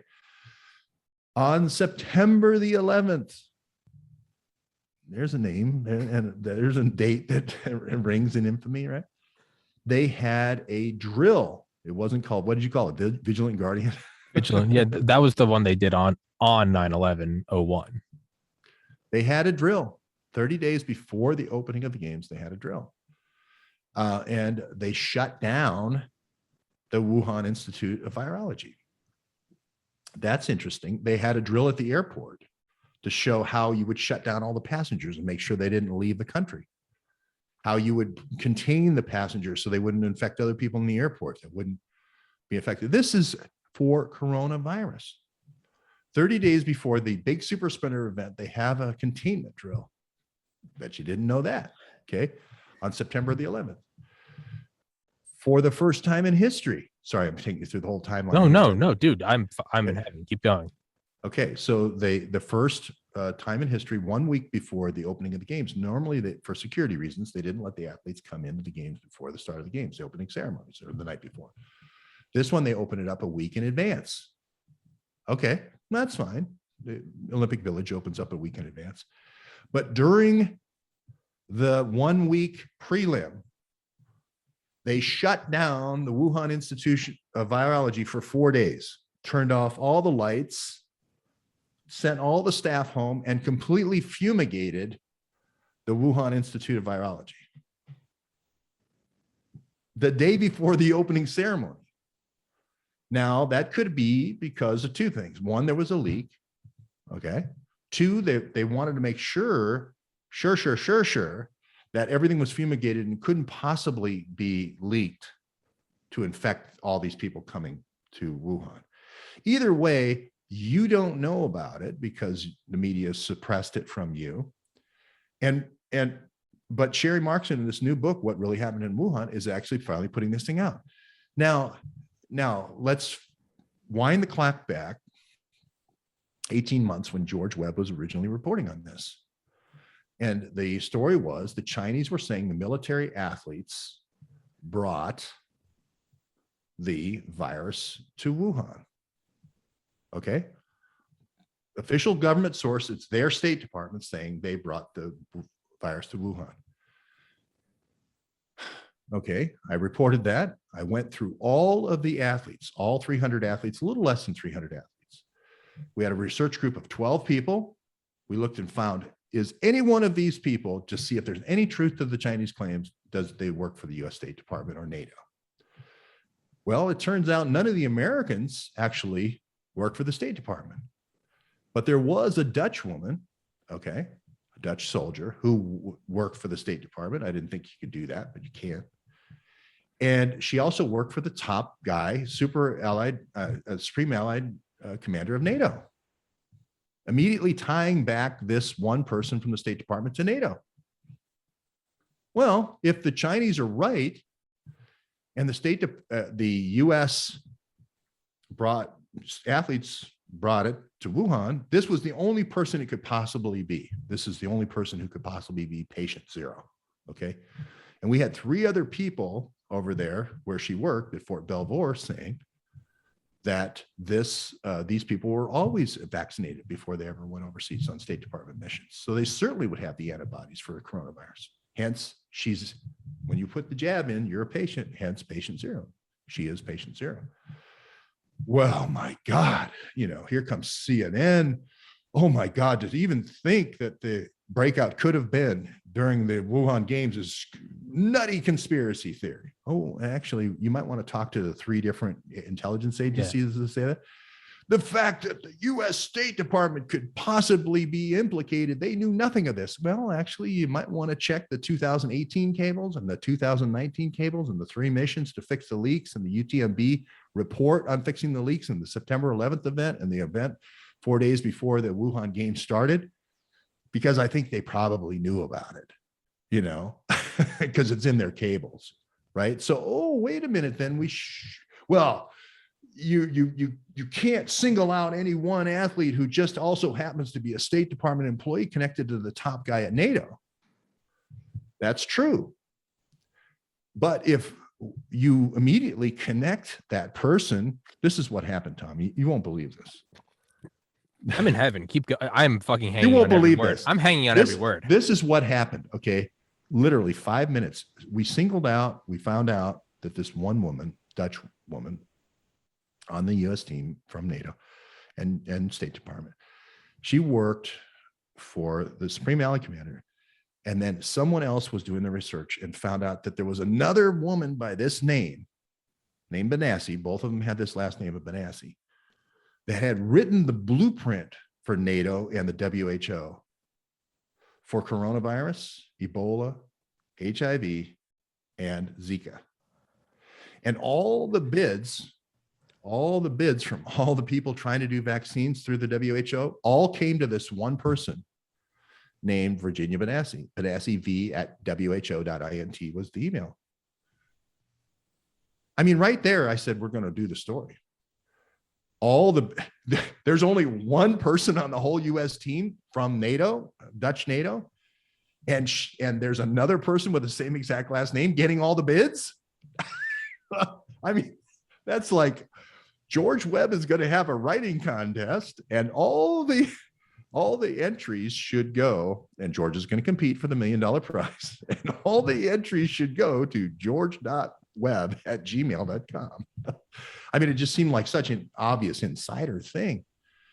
And then we did a little research and found that the guy who does the super surveillance for the European Space Agency with all the nanosats and all the microsats and mini sats and geosats and all, and the drones and all that, his name is also Pietro Benassi, right? And then I'm not kidding you, Tommy. We were like, oh my God. And then he turns out to be the head of Italian intelligence. And then we find out he's the annuncio to the Pope.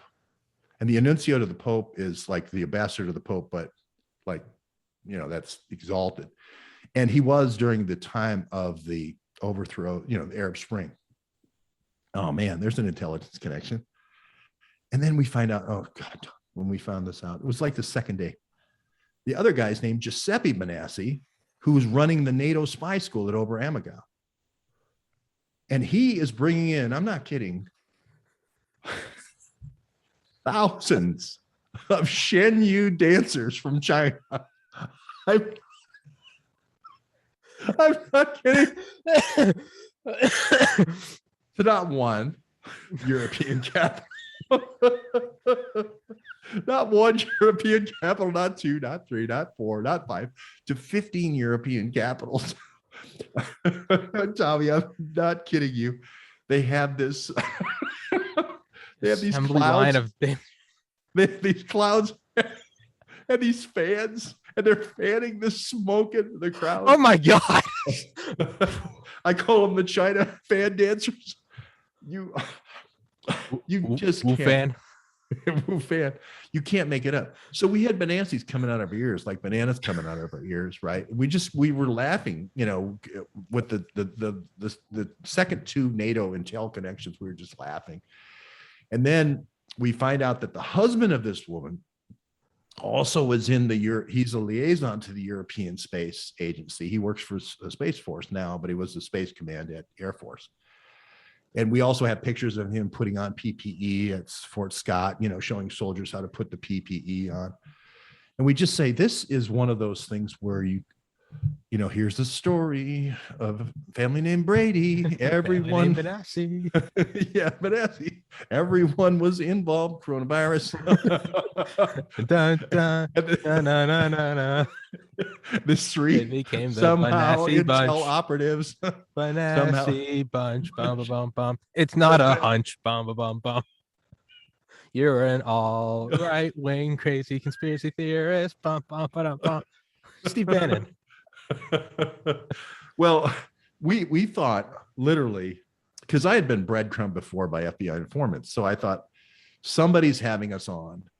They put all this stuff to let us find it and make ourselves to be embarrassed, but we triple and quadruple and quintuple checked. And then when CNN did the big expose, supposedly, it confirmed it all.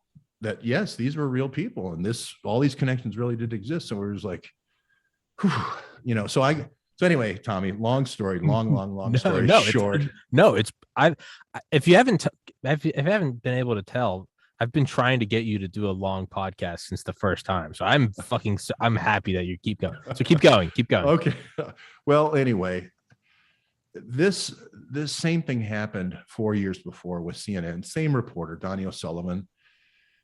This FBI guy I didn't know he was FBI informant. He's feeding me this information about uranium this time, right? And there's this missing uranium in Ohio, and I'm on the trail to go find this missing uranium at this nuclear reservation called Piketon.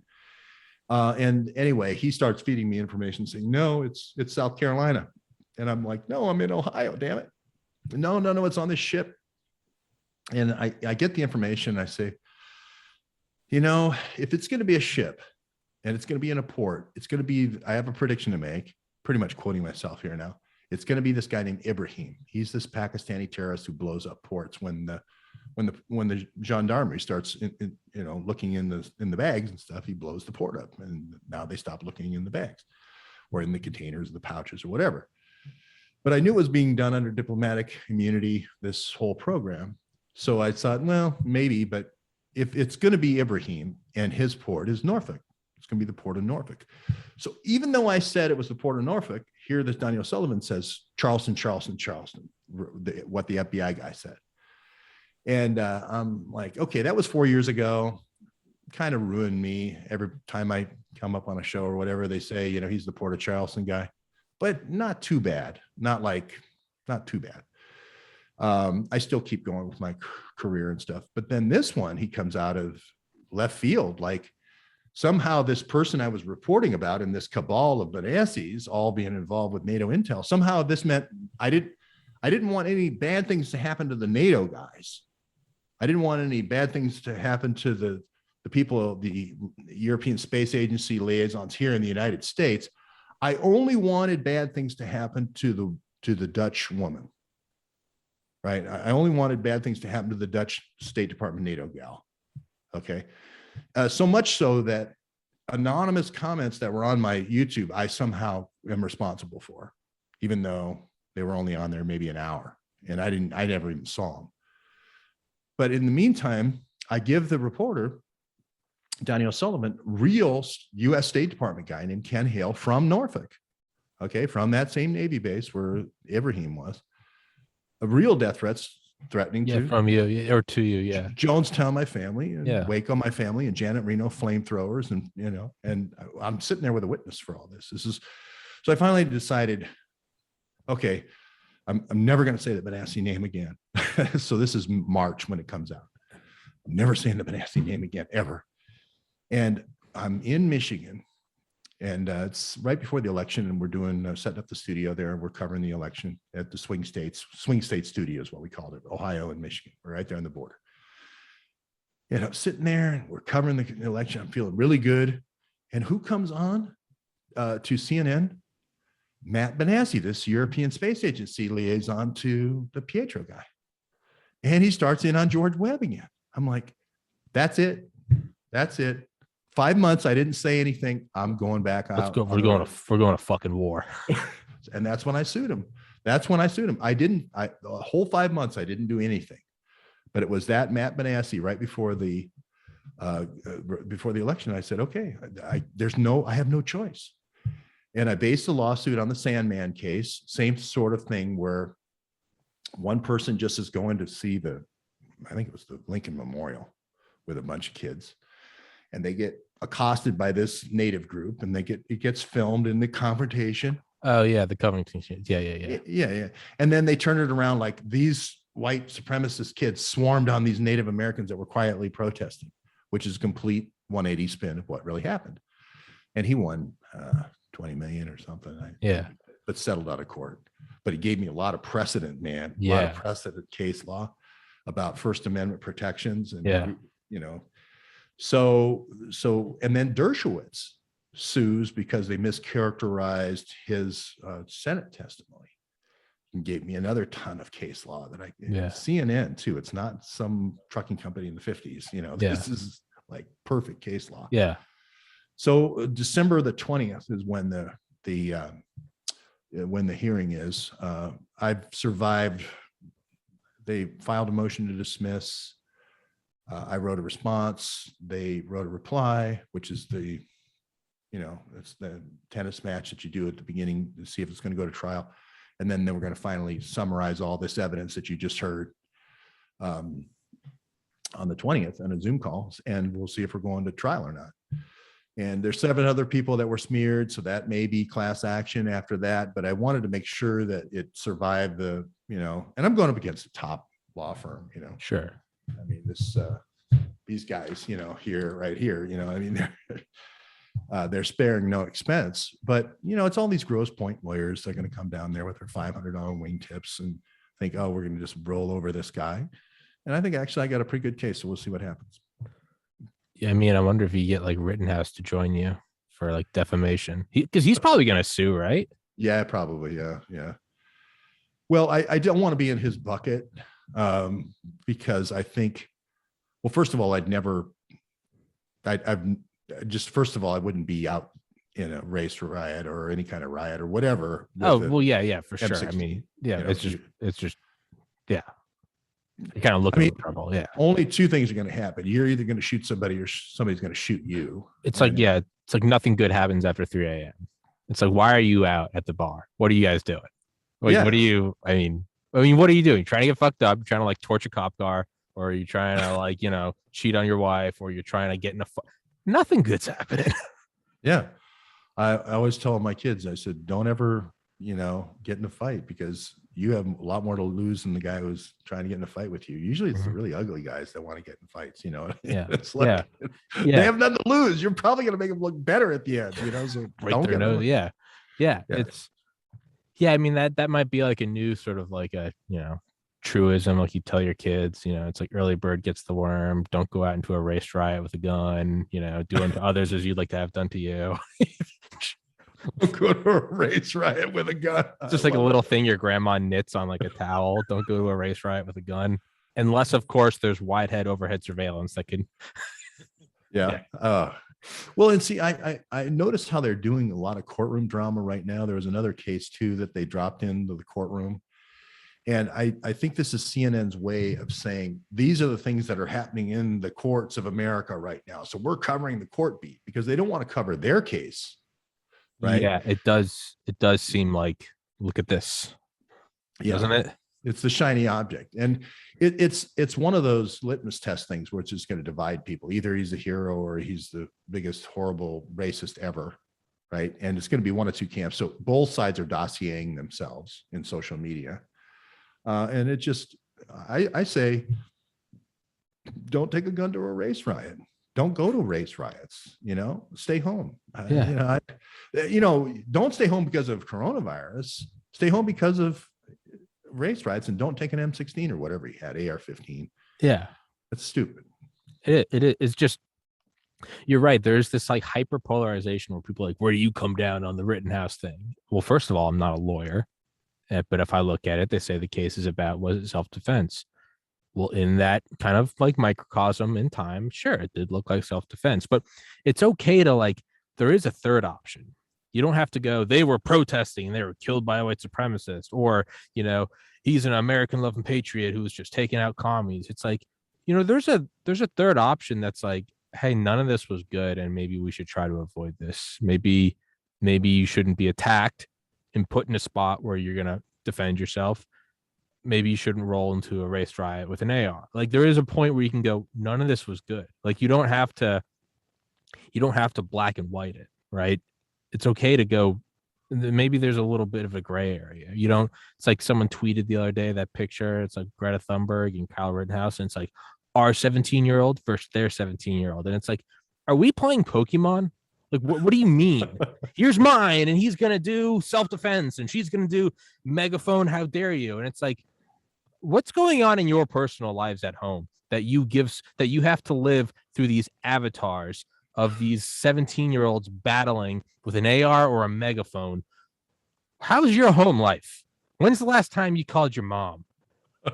Have you taken your dog out today? Is your kitchen clean? Are you where you want to be with your own health? Have you tried dieting? Have you put on the new part of the house? Have you painted there are a lot of little things in your life that you can clean up first before you give a shit about which Pokemon you come down. Well, Greta would hit him, and it's like, huh? What? Start a podcast. Do something to just find time. Series of window displays on home safety. I mean, or fire safety. Yeah. Seriously. You know what I do every morning I make my bed. I also do my laundry. And every Sunday I clean my kitchen. There are these little things I do where my little routines. On Sundays, I clean my bathroom, I get some Windex, spray it all down. I do my laundry, and I do, these on this day and this. And every morning I make my bed, and, I offload the podcast episodes onto these hard drives, and I, kind of run some cleaning thing. I do all these little like tokens, these little like exercises in making my own self better. I have plants, and I make sure to water them on these days. All of these little things that, and this is going to sound wild, are little tiny improvements in my life and little self-improvement goals. And when you have these little things and they start to grow, not literally like a plant, but even the podcast, right? And I tweak the camera, and I get a better microphone, and I try new lighting and new Ethernet cables. When I have this fulfilling sort of garden of personal projects, you stop giving a fuck about what did Greta say? Well, fucking Kyle clapped back at this. Well, Reddit said, when you do all this, you don't have to just avoid it and go, I shouldn't pay attention. No, I'm more concerned with, I'm gonna make ice today. I have an ice tray. I need to make sure to refill my ice. It's just little tiny. Did you sweep the fucking front of your door? I do that every once in a while. Just Nice. make sure my house is safe. Maybe I should get a fire. Just little shit to just improve your own life. And my God, I do want to. yeah.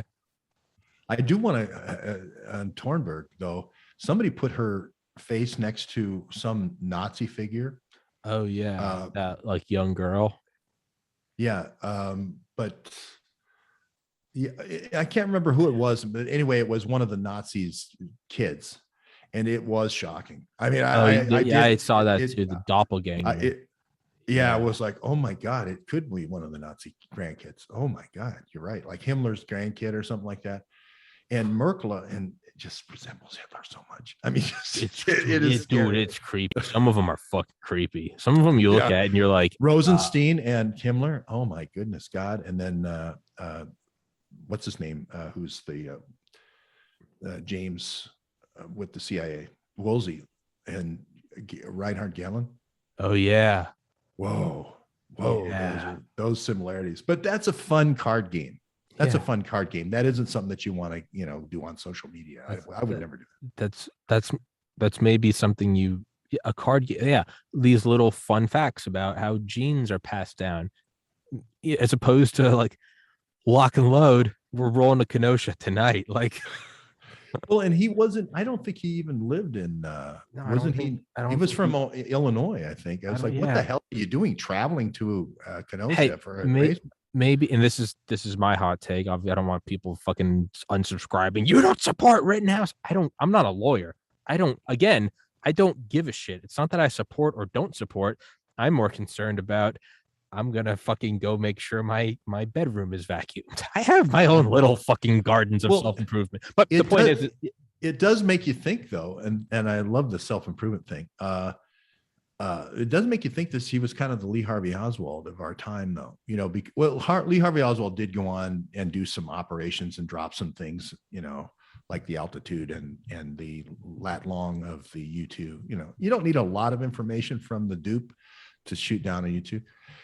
But anyway, I think, they put him in a situation by a whole bunch of nice cars, which are going to be the first thing, right next to an auto zone that has all these flammable chemicals, right? I don't know all the details, but it just seemed like an incendiary beginning.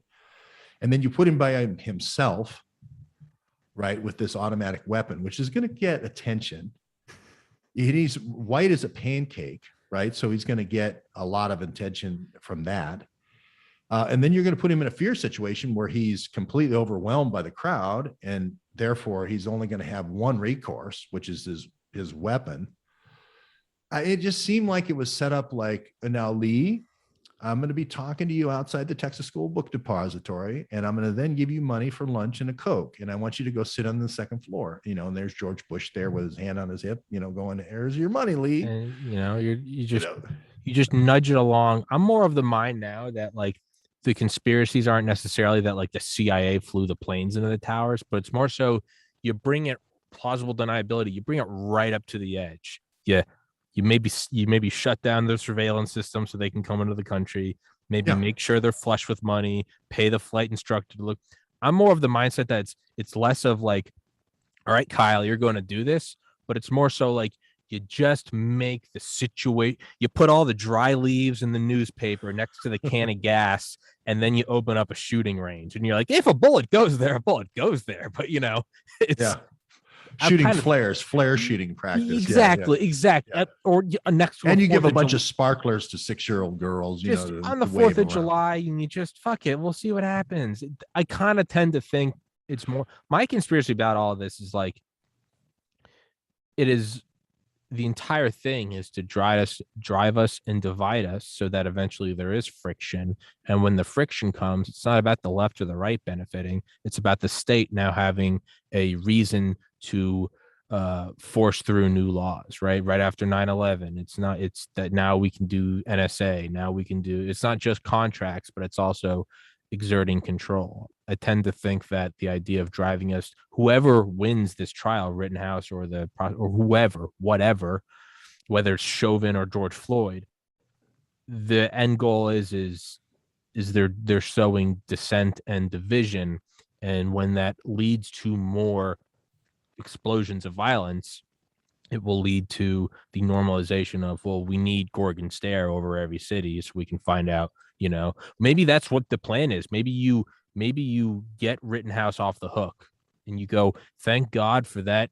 If we see that headline in the coming weeks, if we see some conservative pundit going, thank God for that overhead surveillance, that's when you'll know this what it is. They're driving through the fucking normalization of, well, thank God that Gorgon stare is up there, because on the 1 in 100 trillion race to the trillionth power that I find myself in a race riot with an AR and I get chased down and I got to blow someone's arm off. Thank God there's high definition video. Well, how are you going to know when that happens? I won't know when it happens. So we just got to be safe. We just need to record everything all the time. And that's how it happens. Yeah. Rodney King, I remember in LA, ended up, I went back and looked at all the land, and it was all owned by petroleum companies. They put skyscrapers and big brick area, in all these different public places, all these different, Unical and whatnot. And I can't remember all the different companies, but all that area, burned out area, became huge high rises for oil companies. And I'm like, wait a minute. It seems like the oil companies would have encouraged people to, like you say, give people, show them how to make the cocktail. There was, we had that happen in New York where they showed them how to make a Molotov cocktail because people forgot how. Yeah. So, leave the pallets of bricks in the cities. Yeah. Don't tell anyone what to do with them, because now you're breaking the law. They learned from Oswald. They're like, you can't be in direct contact with them. You got to you just got to leave the Carcana rifle. You just got to get them the job. Don't tell them what to do. Just maybe this happens. Just push it right to the edge. And if we do go into Vietnam, Ruth Payne and the other guy, the other guy who had the house where they kept Oswald, will be millionaires, and I.B. Hale will be a millionaire. He'll start General Dynamics, and they'll sell the F-111, and it'll be great. So, I think that you have to look deeper into these things. We had George Floyd. I mean, I feel horrible about the murder of George Floyd. Sure. But I ran down the Chauvin guy, as a realtor in Florida, and not being a police officer in Minneapolis. That's a big problem for the story. I saw Floyd had several gun type charges and cocaine and a drug history, but looked like he was gun running from Port Arthur, Texas. So it looked like Chauvin actually may have employed him and was giving him counterfeit money, and he was spending the counterfeit money too aggressively. So I look at it and say, these are two kind of partners in crime that if somehow their scene has been filmed on how you would do gangland violence enforcement, which is horrible. And for a man to die that way is just ridiculous. Sure. It's a horrible murder, but it's not what you think it is. That's what I'm saying is dig deeper to see what actually happened. He's making these pornographic movies. Where is he coming up with all the money for the pornographic movies? Where is he coming up with all the drugs? How is he moving the weapons back and forth from Port Arthur? I want to understand all that before I start saying America's racist. And all this is happening when our news agency I work for was founded in Africa, African lady, and there's got 4 African-American kids that I babysit every once in a while at our news studio. Guys, married to an African wife. I had to move out of the house I was living at because the African grandmother, who's also royalty, just saying, he pushes me out of the house. So how am I racist? CNN saying I'm racist. How am I racist? I work for an African news agency in Detroit. It's not like I said, hey, I see an opportunity here. I'm going to Miami. Yeah. But that's like another case, right? Like Chauvin Floyd, one side's like that's an evil cop, and he shouldn't, right? I mean, that's why do you need to put a knee on a neck? And then the other side's going, well, Floyd did hold a pregnant woman, did point a pistol at a pregnant woman when at her stomach when he was robbing her house. Like, that's also true. Again, it's okay to come down on a third side and go, maybe this whole thing was fucking shitty, and maybe there's something deeper to look at. Like, it doesn't have to be, which side are you? Like, it's pretty damned if you do, damned if you know, all right, which one of these two options best describes you? You beat your wife or you beat your daughter? And it's like, I don't beat anybody. It's like, which are you? Chauvin kneeling on the neck, or pregnant woman, or a pregnant woman harasser and robber George Floyd? And it's like, I feel, again, it's back to Pokemon. Which one did you use? I threw down Chauvin. I throw down Floyd. And it's like, fight. And it's like, it doesn't, who's benefiting from it more? And it's sowing internal dissent in our country. Yeah. And I think it's a small group of people that are doing this too. You know, going back to Motion Picture Unit 1 in LA, where, you know, John Huston and Spielberg's dad and Adam Schiff's relatives, they're used to things that will gin people up, right? And taking stories and ginning them up. Pearl Harbor was kind of ready to go, you know, as far as the horrible Japanese, you know, we got to, and I admit, if I probably would have ran out and signed up too, but you know, there's so much emotion in these things, and it was showed on every movie theater in America at that time. The presidential address was a day later, I think, you know, the Congress declaring war, maybe 2 days later, but it was like 99.0. The Vietnam War started the same way. You know, those 2 torpedoes were fired at our, you know, Jim Morrison's dad's, you know, boat. And, you know, he's going to go on to become a famous Doors musician. So it had to be the way that Jim Morrison's dad said it was. And we should go to war for 13 years because of that, because of the 2 torpedoes that missed that never really existed, you know, Gulf of Tonkin. So, I mean, you look at these wars and you think, is this happening again? Is this breakout, this super spreader event that happened at these NATO Wuhan military games? Is this going to be the thing that ends up with World War III? Right? Because remember World War I, one guy, 18-year-old guy, shoots a low-level guy. And how many people died because of Spanish flu? Because the soldiers brought it back. The American soldiers brought it back, you know, 100 million people, 20 million, pick a number. But one guy, 18-year-old, shoots a low-level guy in Serbia, and then 20 million people die. This is why I wrote the book World War DARPA. This could be the World War I event, the powder keg event for World War III between us and China. Question. And I don't like it. Go ahead. Question. Can we keep talking about this? Can I go take a piss? Sure. I'll start advertising my books. Monologue. Fuck. I got it. Because I want to get into that. All right, everybody. While Tommy is away taking a break, a very necessary break, I'm going to talk about the books I've written that categorize and delineate all the things that we're talking about here. And I've written actually 42 books. I've written 42 books. These are pamphlet size, 42 pages, Tom and Payne 42 page type pamphlets, up to 99 page booklets, 42 of those. They were all on Amazon. I sold 18,000 books in 1 year. Many bestsellers, and many category bestsellers still are category bestsellers, but then Amazon took them all down. So then I went to a small news agency. Again, I mentioned Neighborhood News Agency, an agency out of Africa. And we decided to do summary books. So we did 6 books. We did 6 books that basically summarize about 30 of those pamphlets and booklets, maybe 33, 34 of them, along with all new information. So the first 200 pages of these books was all new information, all new research. And then we salvaged the older books in these things. So there's 6 summary books that are available at neighborhoodnewsstudio.com. neighborhoodnewsstudio.com. Just click the little gold star, not the gold star from Hitler's gold star, not the vaccine badges gold star, but the gold star there that says George Webb Books when you go to Neighborhood News Studio. Excuse me. Sorry, I'm that 3D printed burger. Go to neighborhoodnewsstudio.com and print that.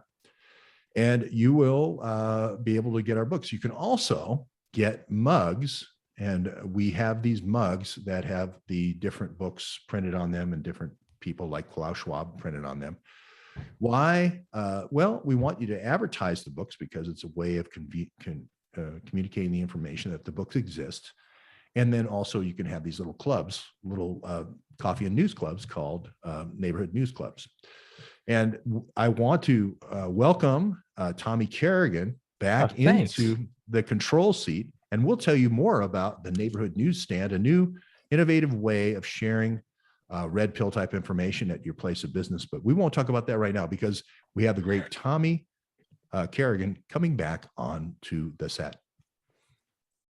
I think Kyle Rittenhouse and Greta Thunberg should get married. And I think they'd make some ugly kids. Make some ugly fucking kids. And those kids should be hung. Those kids should be hung. Those hypothetical kids. You're allowed to incite any kind of violence toward hypothetical kids. Hypothetical ugly Tommy, kids. what's your take on the whole Rittenhouse? I've got a rather more of a left field take. It's not that I think it was self-defense or that the race riots should or shouldn't have happened or Chauvin should have. Bear with me. I personally think that when they're of age, I think I actually, hear me out. I think Kyle Rittenhouse and Greta Thunberg should actually procreate. And then we take those kids and we hang them by the neck till they're dead. Yeah. What? That's the only time I'll ever encourage any violence is to any Rittenhouse progeny. Then all bets are off. You can go after them. That might be, and the neighborhood news studio. Yeah, go buy George's books. I bought them all, I showed you all of them last time I had them. Go buy them, support what he's doing. Fuck censorship, and ultimately, when there is a deep state EMP that knocks out all existing information, you will have the written word, and that's the only thing that will remain. Yeah. So yeah, when the American Revolution, Tommy, common sense, 42 pages. Yeah. I mean, I'm just saying. Yeah. Just saying. It's. So, but what you were saying about it feels like when these things happen, they don't need it. And this is kind of what I've pieced together in like my short life is when these things happen, they don't need to be 100% airtight, right? USS Maine, Pearl Harbor, JFK, Gulf of Tonkin, 9/11, COVID, they don't need to be airtight, right? Because it always gets goofy. You're like, hold on, wait, they were looking at Oswald for 4 years. They're like, wait, they put all the old naval ships and moored them together right in Pearl Harbor. And then they, we purposely started cutting off like oil embargoes. And, there was radar readings about incoming things. And we're like, oh, it's a flock of birds. And it's like, by the time the telegram got there, it actually sat pigeonholed and was, they found it the next day when it said, warning, attack inbound. All of these things, surveilling all these Muhammad Atta, and they all wanted to learn how to fly planes, but not how to land them. Just little tiny things building. And you go, man, they're so sloppy. But you almost got to look at like studying in college when I would study for like organic chemistry or something. There was kind of the inverse Uncanny Valley, where you could study, 10 hours, that would get you a B. Study 20 hours and that would get you an A. Study 30 hours and that would get you a 95. But to get that last 5%, it wasn't worth the input. You had to study for like 100 hours. So you almost don't need to waste all that, because by the time people do start to pick it apart, the USS Maine, Pearl Harbor, JFK, Gulf of Tonkin, by then you've already railroaded through the thing you wanted to get done. And by the time we really start to break apart what happened on 9/11, we went to war, did it for 20 years and withdrew. It's over. The crime's done. The gold was seized. The robber got away. And then there's a new one, right? COVID. Or, so by the time you figure out who did JFK, like the Vietnam War is finished and like the veterans are old. So all this stuff that happens, they almost don't need to be airtight. Like, is Rittenhouse, Chauvin, is all of this a psyop to normalize the Gorgon stare over every square inch of America? Is that what it is? And by the time you figure out what it was, it's fucking 20 years in the future and there's the new one. And I tend to think you're correct that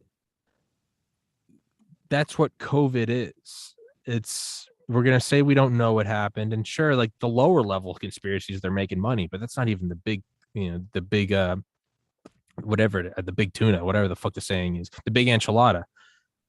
The real thing is eventually there's gonna be, a breaking leak. I don't know, some sort of defector, like the guy that, dang, or, whoever, the DIA, who's gonna come in, and we're gonna have grave implications that this was a bioweapon by China. Oh, wouldn't that be a great thing for us to go to war with China rising, the only true threat to United States global hegemony? That's I I kind of feel like you're exactly on to it. Really? It was just Gavrilo? Of some fucking, angsty teenager went out with a gun and it led to 100 million dead people? Are you sure that wasn't? I mean, are you sure that wasn't all the gas in the paper? And then it's like, hey kids, want some sparklers? Like, it kind of feels like it's right there, right?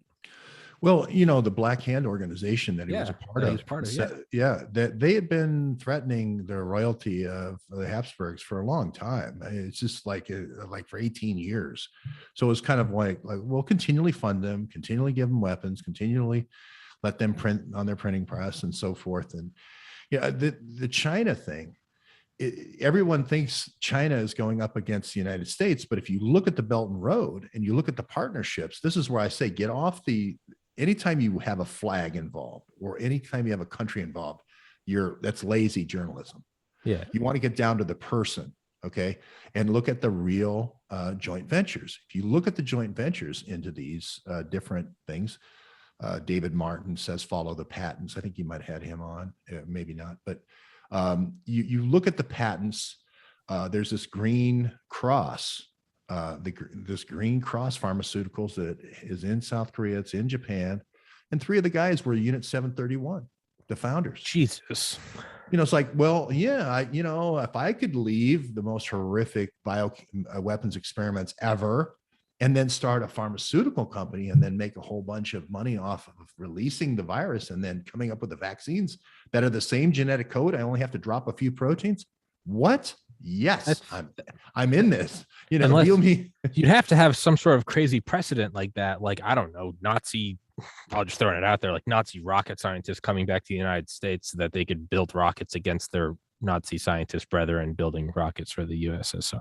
Yeah, something crazy like that. And I had a good friend, Dr. Hamamoto, write a great piece in his book Servitors of Empire about rice paperclip. This was the bioweapons not the nuclear side. It's the bioweapon side. And of course, Eric Traub of the Nazi bioweapons ends up working at Fort Detrick. That's nice. Bringing all of his refrigerator full of horrors, his Pandora's box, to Fort Detrick. So that's another story that we cover. But I think if you look at Eric Prince going in and starting Frontier Services, a spy agency in Hong Kong right before the breakout, having the police and fire games in August in Chengdu in 2019. Another great group to test on is police and fire, because they go to these games every year. You can test if your bioweapon's working or not. They're up the Yangtze, stuff goes down river. I don't know how this thing is being vectored, but at least you look at these, Hunter Biden, I keep trying to tell old YouTube partners of mine, Hunter Biden's not the mastermind. Yeah. Lee Harvey Oswald's not the mastermind. He's getting the it might blow your mind, but it's not that they're not in the dark room with the cigars and the pins and the strings on the walls and this is how I'm going to make Halliburton $1 trillion. No, it's not, and they cut this area through Belt and Road. And most of the people that get trampled on in this U.S. partnership, Rothschild Energy is half of it, and then CEFC is the other half of the equation here. And Hunter Biden gets all the blame for, sending all the, accepting all the $500,000 bribes and then asking for a $10 million wire. Well, once you ask for the $10 million wire, you're in it. You're guilty. Yeah. And of course the guy disappears, because we've already got you on tape saying, send me the 10 million. So, but if you look at what actually happened with Belt and Road, they're trying to build a pipeline to the Baku. So the Rockefeller the ownership of the petroleum and gas in the Baku in the, north of Iran. go through all these stands, the ones you don't know or remember: Turkestan, Tajikistan,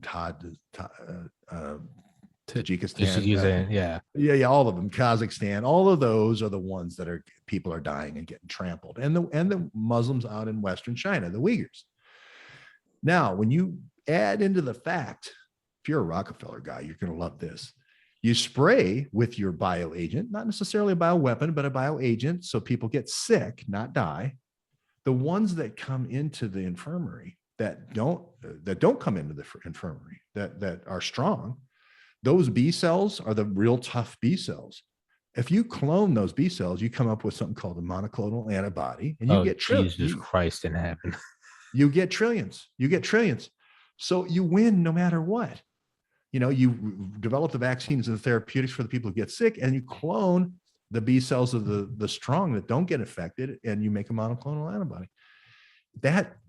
It's not, they want you to think it's US versus China. Yeah. Every once in a while they throw them a bone and say, here's a hypersonic missile. Yeah. So now we got to make some kind of missile that stops a hypersonic missile, right? To keep the arms race going. But the real victims here are the people in those stands along the pipeline route. And that's what they don't want to tell you. And that's Kofor Black. It's the same guy who was right in the middle of the distillation of the whole 9/11. It's, and I admittedly fall for that dichotomy a lot. I'm like, it's us versus China. It's freedom versus communism. And it's often never that. It's a very, there's something going on. It's right. It's like what the comedian Tim Dillon said about like, being like Democrat or Republican, kind of like what we're talking about, like Chauvin and Floyd or Rittenhouse and whatever. And we've been talking bullshit that for a second I was like, the whole trial of Rittenhouse shooting Greta, and I'm like, that didn't happen. That's something George and I talked about. But like what Tim Dillon says about, like, he goes, what viewing the world through an either leftist or rightist lens is ultimately it's intellectual laziness. It's you can disregard the other side as doesn't matter, they're wrong, and you don't have to think about the stance that you're supporting because you know that your side supports it, so this is the side we support, versus breaking each issue down and going, what really happened and who's benefiting and who's getting hurt. And I think you said it right. Whenever, and right, me and you, whenever there are flags involved, like, chances are you're not looking at the base reality, you're looking at one of the puppets or the others, but you're not looking at, I'm not trying to sound like some edgy 12-year-old who just got into conspiracies. It's all puppets, man. But no, seriously, when it's that simple, it's just China versus America. When the fuck has anything in your life ever been that simple? Right. Like the big fight between China and the US over South China Sea, maybe taking all of the Philippines and Indonesia's rights and acting like it's a battle between the Chinese and the Americans. And Henry Kissinger negotiated all this at the end of the Vietnamese War, all the offshore oil. So, and the big story of the Vietnamese War was all the offshore oil rights. But you didn't hear that in the news. Henry Kissinger didn't televise that, right, in the negotiations. The only reason they couldn't wrap up the Paris peace talks is because the Russian oil company that he was in halvesies with for the offshore Vietnamese oil wasn't completed yet. Once they had that deal signed, then we had peace in Saigon. Oh, the Paris peace talks. What a breakthrough. So, we could go on all day, but I would love to do this again with you, Tommy. This has been, you're so engaging. I went double over the time I said. I know. But you're just that great of a host. It was my master plan. I finally got you that long. Dude, I'd love to do it again sometime. I absolutely love shooting the shit with you. It's anytime. Let's do, we should think about Saturdays, because I've gone to a Monday, Wednesday, Friday schedule. So Saturdays would be a good day. Dude, I would love it. I would absolutely love that. Well, pencil me in for next Saturday at 2 again. And let's do this again. A week from now. Is today Saturday? Isn't it Saturday? Yeah. No. My brain's just running together. Dude, well, that's how I know I'll have a day for you and just you, and then I can prepare for your show, and then I'll do a Sunday show. Yes, that makes me so excited. Yeah, and then but we want to be able to rebroadcast you on our channel. Yeah, that's fine. Yeah, okay. Yeah. So you send me the file over if you get a Google Drive link or something, or however you do it. Yeah. And then obviously I'm not on YouTube because I got banned, but I put it up on Odyssey, BitChute, Rumble. If there's a way you guys can rip it directly from there, Oh yeah, we'll just download it from there, and Yeah. we'll just link to it. Yeah, no, yeah, you have my permission. I don't give a shit, dude. Yeah, I'll awesome. put it on. Look and George see how Webb. people work together. This is Yeah. how people work together. It doesn't just have. It doesn't have to be. Now, if I start spraying George with bioagents, you guys are gonna think that something else is going on. But yeah, no, you can use it. I don't give a shit. And you're, yeah, I almost thought about sailing the boat to you. I said, damn it. I was, the boat it was kind of like a millstone around my neck. And I was like, I'm going to sail all the way down there. And I'm like, oh, you know what? I should be doing news and just sell the boat. And so I gave it to this guy. I knocked $1,000 off. He was a Bradley fighting vehicle. The guy at the turret. Yeah. During, that was his job. He trained at Fort Benning. And I thought, he needs the boat. He needed it to live on. Yeah. I'm like, Maryland's going to be cold, dude. He goes, well, I'm going to be in Virginia. I said, that's just across the river. Oh, you're all the way. Oh, down in that tropical climate. It's like, dude, that's like you're in Colonial Beach. That's like an hour on the. That's like an hour on the freeway, dude. Yeah. Tops. Well, it's 7 miles across the Potomac there, and it's the same latitude. I think actually Colonial Beach is north of Cobb Island. I'm like, you're gonna freeze your ass off. You're gonna need a heater. Thank God I gave him a nice solar panel and beautiful. Everything was beautiful. So he's gonna be warm. No, I'm gonna be in New Hampshire. It's pretty cold there. Oh, don't worry about it. I'm in Maine. All right, man. Fuck it. Go for it. All right, do it. All right. So Tommy, the great Tommy Carrigan, everybody. I can't tell you how much I enjoyed this. And I'll let you play out the show. There's really no outro music or anything. Greta There's a story of a family named Benassi who developed some fucking bioweapons. No, I don't, every family, right? You don't think they developed them? Well, I don't think she did. I think she's just this person who, hey, pick up that valise. I'm the Supreme Allied Commander and take it from point A to point B. I'm going to China. I'm going to be watching these games. Pick up the valise, take the valise. Okay. I put why am I putting handcuff on I don't know. Just take it. That's your job. Okay. No questions asked. Right. So all these people don't need to be involved. They don't need to know what they're carrying around. But they do have a program. The State Department actually does have a program where you actually carry different bioagents on commercial aircraft.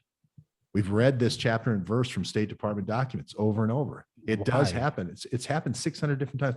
Well, they say, well, it'd be too much cost and expense, right?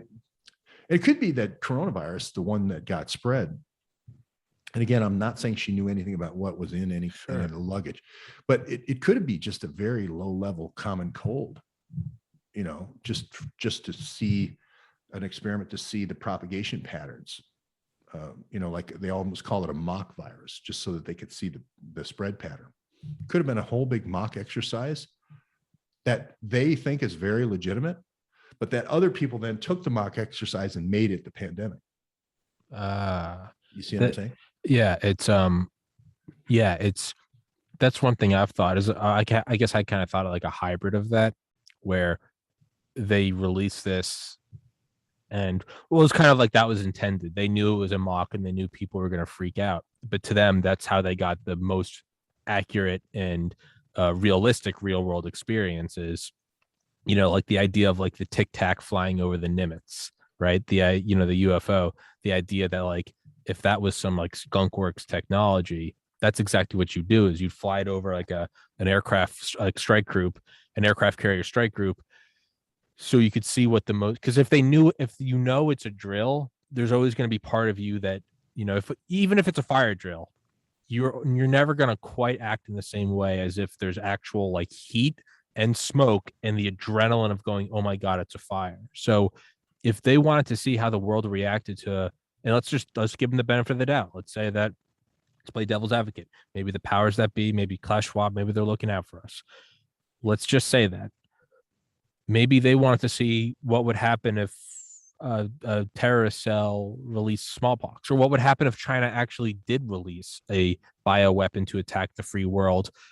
Maybe let's run this with coronavirus, just enough to get people the real scare. Sure, 4 million will be dead, but maybe we can get some real world feedback systems. Maybe we can have satellites monitoring how does global traffic slow down and supply, maybe how do supply lines break down? Do people listen to media centers? What happens? How effective is our censorship program? Because let's run this drill with COVID and lose $10 trillion in economic output and 4 million lives, because maybe we now have an effective battle plan against an Ebola outbreak that would put us out $10 quadrillion in economic output and kill 4 billion people. I mean, that is I think that's a completely legitimate idea. And in my book, I talk about Operation Sea Spray, where they actually released a mock bioagent inside the Pentagon using air filters, right? This is why I took so much interest in this group that seemed to be putting air filters in this house over by Fort Belvoir, which is the intelligence command. But they did this in 1950. They actually sprayed San Francisco from a ship, from a Navy ship. Stephen Hatfield talks about that in his book, 3 Seconds Till Midnight. So this is something they've done before, and a lot. And the CIA did this experiment inside our Pentagon. So this is, I definitely think there's some kind of thing, nanoparticle on the outside on the uniform that sticks to the uniform that's also being tested here. This is how they called Operation Blackjack. This was being tested by Kofor Black in Afghanistan. And so I think there's some, and maybe, just maybe, sometimes the particles inside, because in radiology you use particles, different heavy metals to bring out contrast. So we'll see. We don't have all the information yet. Could you, and I know you were trying to wrap this up, and I will let you go. Could you just briefly explain that though, or in depth, whatever you want? It's, again, I have all the time in the world. Could you explain the whole kind of graphene ox? Because that's the one thing that I've watched your videos on that, and admittedly, I haven't dived deeper into that. I can't quite find the relation to COVID and that. They, in my mind, they seem like two separate things. Or is it that the coronavirus proteins have an affinity for the graphene oxide? Is that what it is? Well, a friend of mine at Neighborhood News calls it DARPA pizza. The pizza is the substructure or the platform. It's like the scaffolding of the that you're going to put real proteins on. You're going to coat this in real proteins, sort of like putting jelly, I guess, on jacks or something. It looks like jelly blobs, but if you eat it, you're actually eating jacks. Like metal jacks. Yeah. And the different nanoparticles that they've done tests on. Again, we're quoting all scientific peer-reviewed papers, not pre-published papers, but peer-reviewed. And it's gold. Gold is a nanoparticle because it shows up well in radiography. Then there's silver. My ex-partner was big on nanosilver particles being the platform. And then, and these metals they show up and they also tend to bind together. So they clump, which is good for radiography. And then the one that I looked at was nanoferritin, which is iron-based. Again, a lot of the blood contrast agents are based on ferritin. So that's heavy metals, using the heavy metals as a base. But you can also go lighter with your base, which is like silicon dioxide. That was in the backbone of anthrax. That's what Bruce Ivins didn't have access to, but somehow the anthrax that got sent to Congress had this silicon dioxide, even though I'm kind of mixing metaphors here, but you can put human proteins on the silicon dioxide, sand basically, right? But if you want to even go smaller to one molecule, that silicon dioxide is three atoms. If you want to go even smaller to just one atom, it's graphene, which is the carbon atom, which can form a sheet, one layer thick, and has all the same properties as silicon dioxide as a semiconductor. So you can either turn it on or turn it off. It has a switch type function. So I can turn off friendlies. They won't be attacked. I can turn on the enemy, and now the drones will hit that enemy.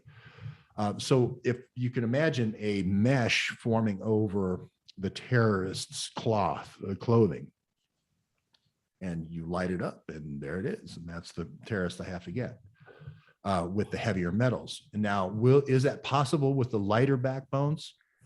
Then what you do is you coronate, that's corona, you coronate or you biocoronate the scaffolding with the human proteins, whatever your human protein is, spike proteins or whatever you want. But this allows you on the battlefield actually to take the platform, pick out of your shelf after you identify what you're being attacked with, pick out the right thing that's the vaccine, put it in together, shake it up, literally shake it up, and now inject it. And now you have a battlefield, you know, basically pharmacy on the go, mobile pharmacy. That's what my partner was saying existed in 2011 in Libya, universal vaccine.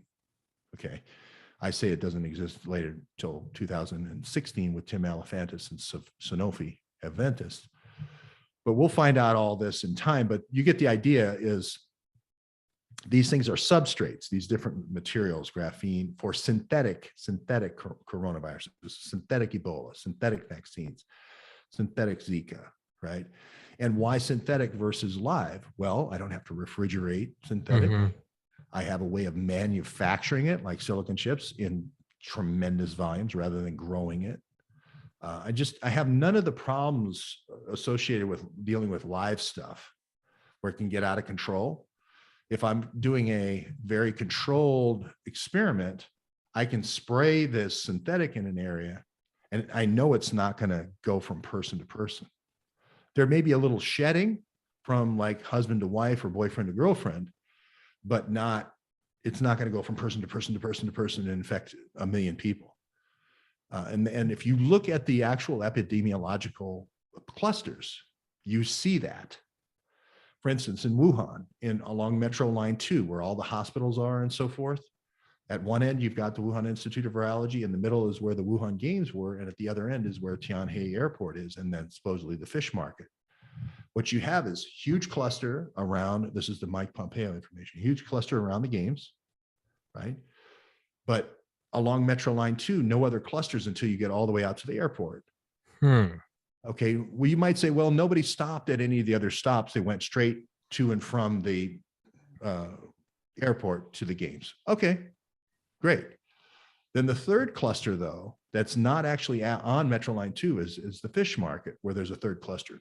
But what you should see, if it was a real live virus, is a streak, like almost like a pipeline, right? Mm-hmm. In between. And the second cluster should be the fish market, or the first cluster should be the fish market if it was the cause. It was more like somebody deposited stuff at the fish market to sell it, because there's not the natural spread that you normally would have between two locations like that. It just doesn't happen that way. It normally happens like radiating circles along transportation routes like Metro lines. There's 7 other of the Wuhan's 9 hospitals on Metro Line 2.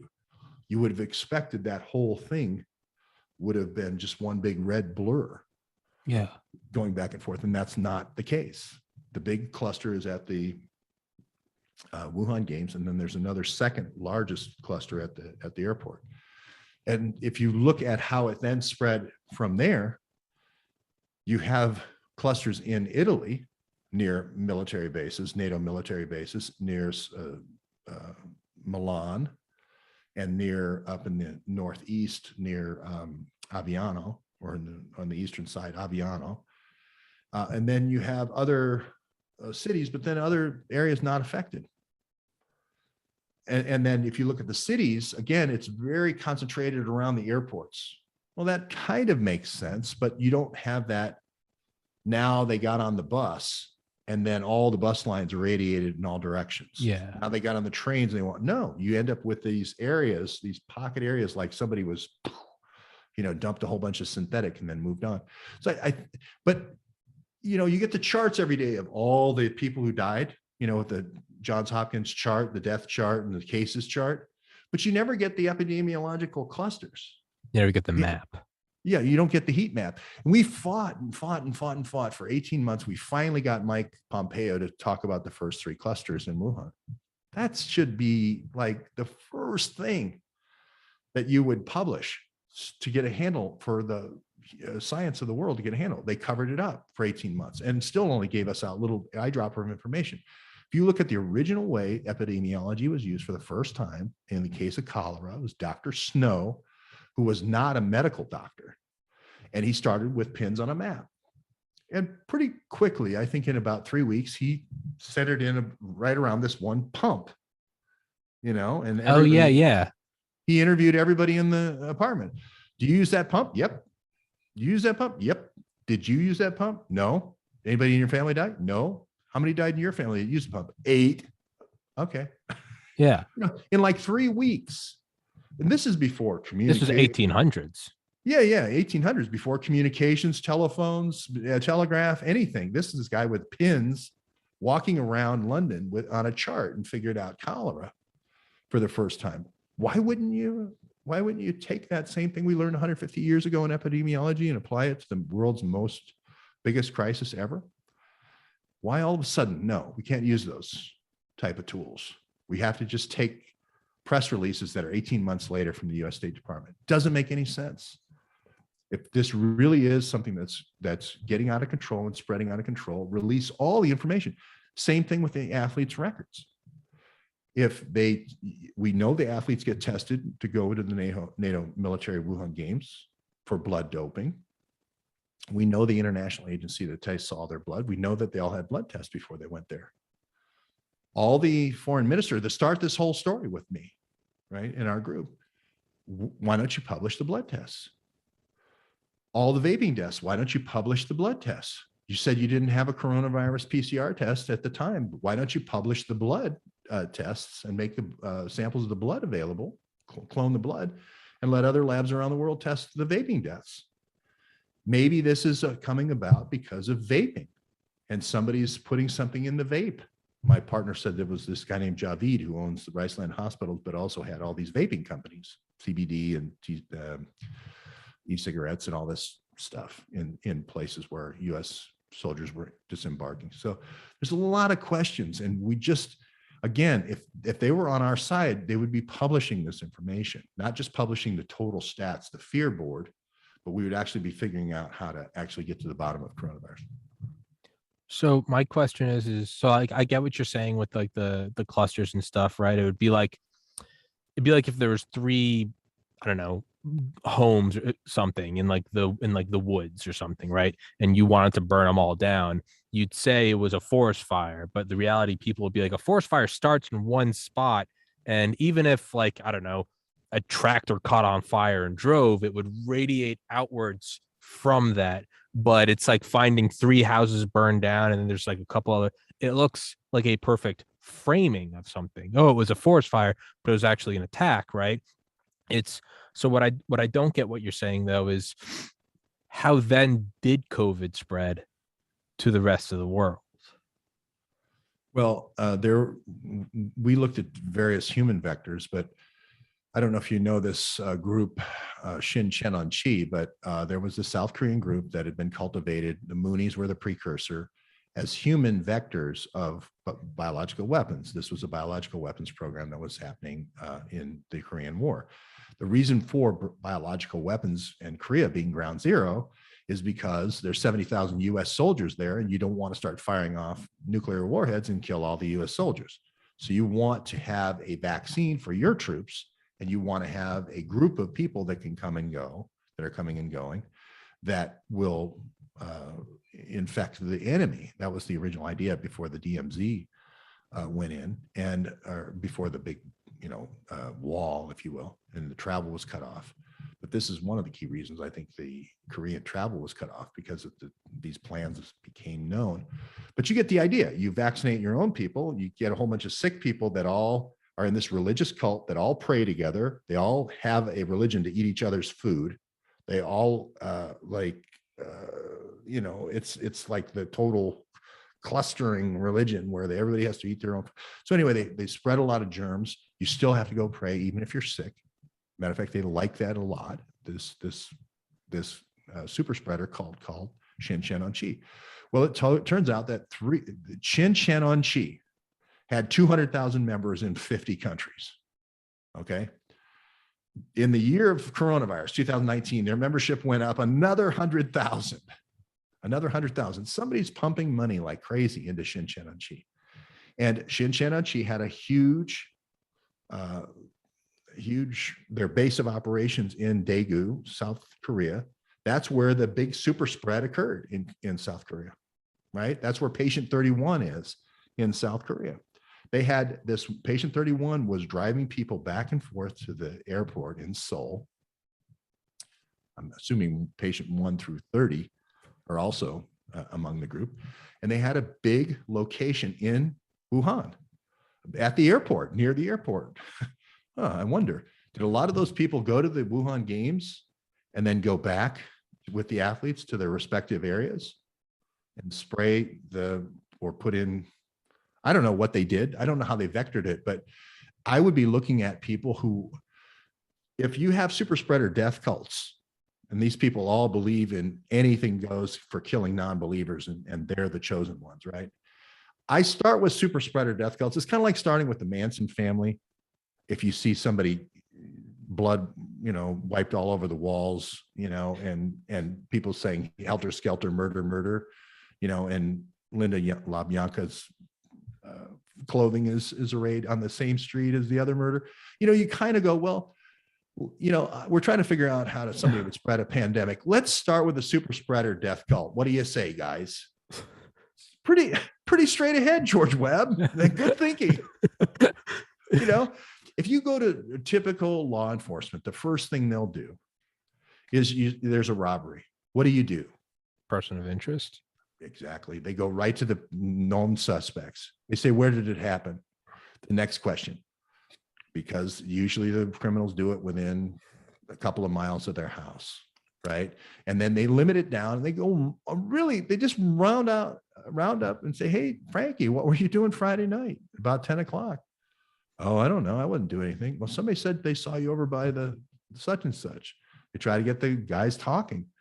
They usually get an arrest like an hour later, after talking to 10 guys. That's how real police work is done. Yeah. Right. You don't go, it's one of a billion people and all ideas are on the table. That's not how to solve it. But that's exactly what the WHO has done in this thing. And if I was getting all the bids and getting the $1 trillion for the vaccines at benassiv.who.int, I probably wouldn't want to be interested in finding out who did it either. So what is, and I know I keep holding you, but what is the big picture? We zoom out more. What is it to get us to go to war? Is it to create a new system of control for controlling your citizenry? Or, I mean, I don't think it could just be this is Pfizer and Moderna making a bunch of money. There are other ways to make money, right? I mean, like, just keep jacking up the prices, by fucking Oxycontin, right? I mean, that was pretty simplistic. Make the thing that they're addicted to and make it cost a lot. Like that's about the extent of their creativity. This seems way too in depth for just big pharma, which makes me think there's got to be something bigger to it. Like, what are we, people that are like, did you know Larry Silverstein took out a 99-year lease on the World Trade Center right before 9/11? I'm like, but I don't think Larry Silverstein coordinated with like international terrorist groups to knock down he would have just said, hey, we need to demolish them. There's a bigger picture, right? It's oil in the Middle East. It's trillions of dollars of weapons. It's changing the geopolitical chessboard. What is the zoomed out 30,000 foot picture of this? Is it war with China? Is it the perceived war with China to enable arms racing, South China Sea, hypersonic missiles? Or is it a sort of world government, George H.W. Bush, September 11th, 1991, and New World Order? Is it that, which is, I would lean towards, it's probably fear mongering to justify new budgets for Cold War Part 2. I think that's for sure. The big iron guys definitely want to keep making there's a new missile battery being tested by Raytheon or Lockheed. I can't remember which one, but out in Guam, early warning system. That's why you had the scare in Hawaii that there was a nuclear missile inbound. And the people going into the manholes and all that. So there's always that in Washington. If you spend any time in Washington, the big iron guys are always trying to sell more big iron. Sure. But I do think the Joint Chiefs level and the Bilderberger set with Henry Kissinger and Kravitz and David Petraeus as their kind of runner, they're talking about bioweapons as the future. That's the new high ground. So forget nuclear. Nuclear really was good until about 99. And then, the Soviet Union falls. There's nobody else. Why are we making so many nuclear weapons? Well, China. Well, they're pretty agrarian still. But this bioweapons is the next big thing. It scares everybody. Ebola. I think they said, well, Ebola is a bridge too far. It may make people totally freak out.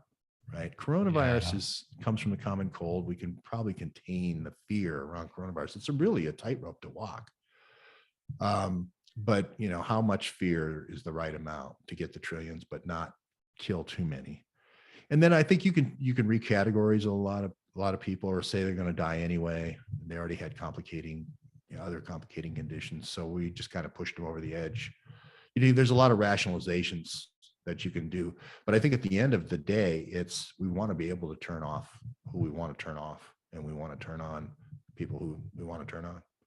And whether that's they just go away and can't procreate and we do it over time, or we can do it all at once with the Klaus Schwab type method, the heavy-handed method. I do think it's population control. I don't think it's population reduction, because I think, mechanization and the fourth reset, we can still have all these people, but we definitely don't want the ones we don't want. I tend to lean towards that. It's you'd almost play your hand too much. It would be Lee Harvey times 1,000 if you did a genocide pandemic and killed everyone. The vaccine is a bio. I don't know. I really don't. And I love conspiracies, but I really don't. I think what you would do is something a little more soft. You would maybe not even entirely, but maybe you'd reduce fertility rates by 50%. And years later, you could go, we didn't know. We had no idea. It was a pandemic. We had to roll out a vaccine, and you could kind of get away with it, right? No one actually died. You just, sure, the miscarriages, but you wouldn't have this bodies in the street imagery, right? It would be less. And then who knows? And maybe it's across the board 50% fertility, but if you look closer, maybe with China and Russia, maybe it's 90% infertility. And next thing you know, the United States is kind of populating the world. And funny how that shakes out. That would be a very smooth and subtle form of warfare, right? That's Kissinger talking. Kissinger is light touch, and when some people change the channel to try to find it, they flip it like that. It's big moves, and others are safecrackers where they do this. And Kissinger is the safecracker, and Klaus Schwab's he's real easy. I call it heavy crayon. Kissinger's light crayon. Yeah, it's harder to, but both have their signatures. It'll be interesting to see what happens when Henry dies, because he's given the business over to Klaus. He's 99, and he side note, his secretary will not respond to my emails, and so I do not think I will be getting Kissinger on my podcast, but I have tried. I love that. I love your fuck it. I'll play diplomacy. There you go. Yeah. So Tommy, this has been great. I know I've kept you for 2 hours. Let's do 2 o'clock. Yeah, and we'll do 1 hour, and I promise we'll cut it off. Yeah. 1 hour. We'll do 2 o'clock on Saturdays. That'll be great. Dude, I'm so fucking excited for that. This one clocking in at 2 hours and 45 minutes. I always said I was going to get you for longer than a half hour, and I got it. I got my gold trophy, and there you go. From here forward, I will respect your 1 hour request, because that is the best time. But I'll send you this when it's up. It'll be up on all that shit, and you can download it from there, and you can use it for whatever you want. I don't give a shit, as well as all the other episodes. I'm not sure if you already have, but you can download all of those and upload them. I don't care. It's great. Yeah, man. So Mr. George, Tommy, awesome. Thank you, brother. Now I'm going to take a bio break. All right. I don't know how you lasted this long. That was incredible. But it's the Benassi bunch. So Benassi bunch. Something great comes out of every one of these things. Benassi bunch. We're 3 intel operatives all together, looking for a manufactured crisis. All right, we'll talk to you soon. It's the protein folding, the computer crunch, nano platform. And that's the way they became the That's much. All right. Bum, bum, bum, bum. Klaus Schwab. Bum, bum, bum, bum. All right, Klaus George. Take care, Schwab. buddy. All right. Bye-bye.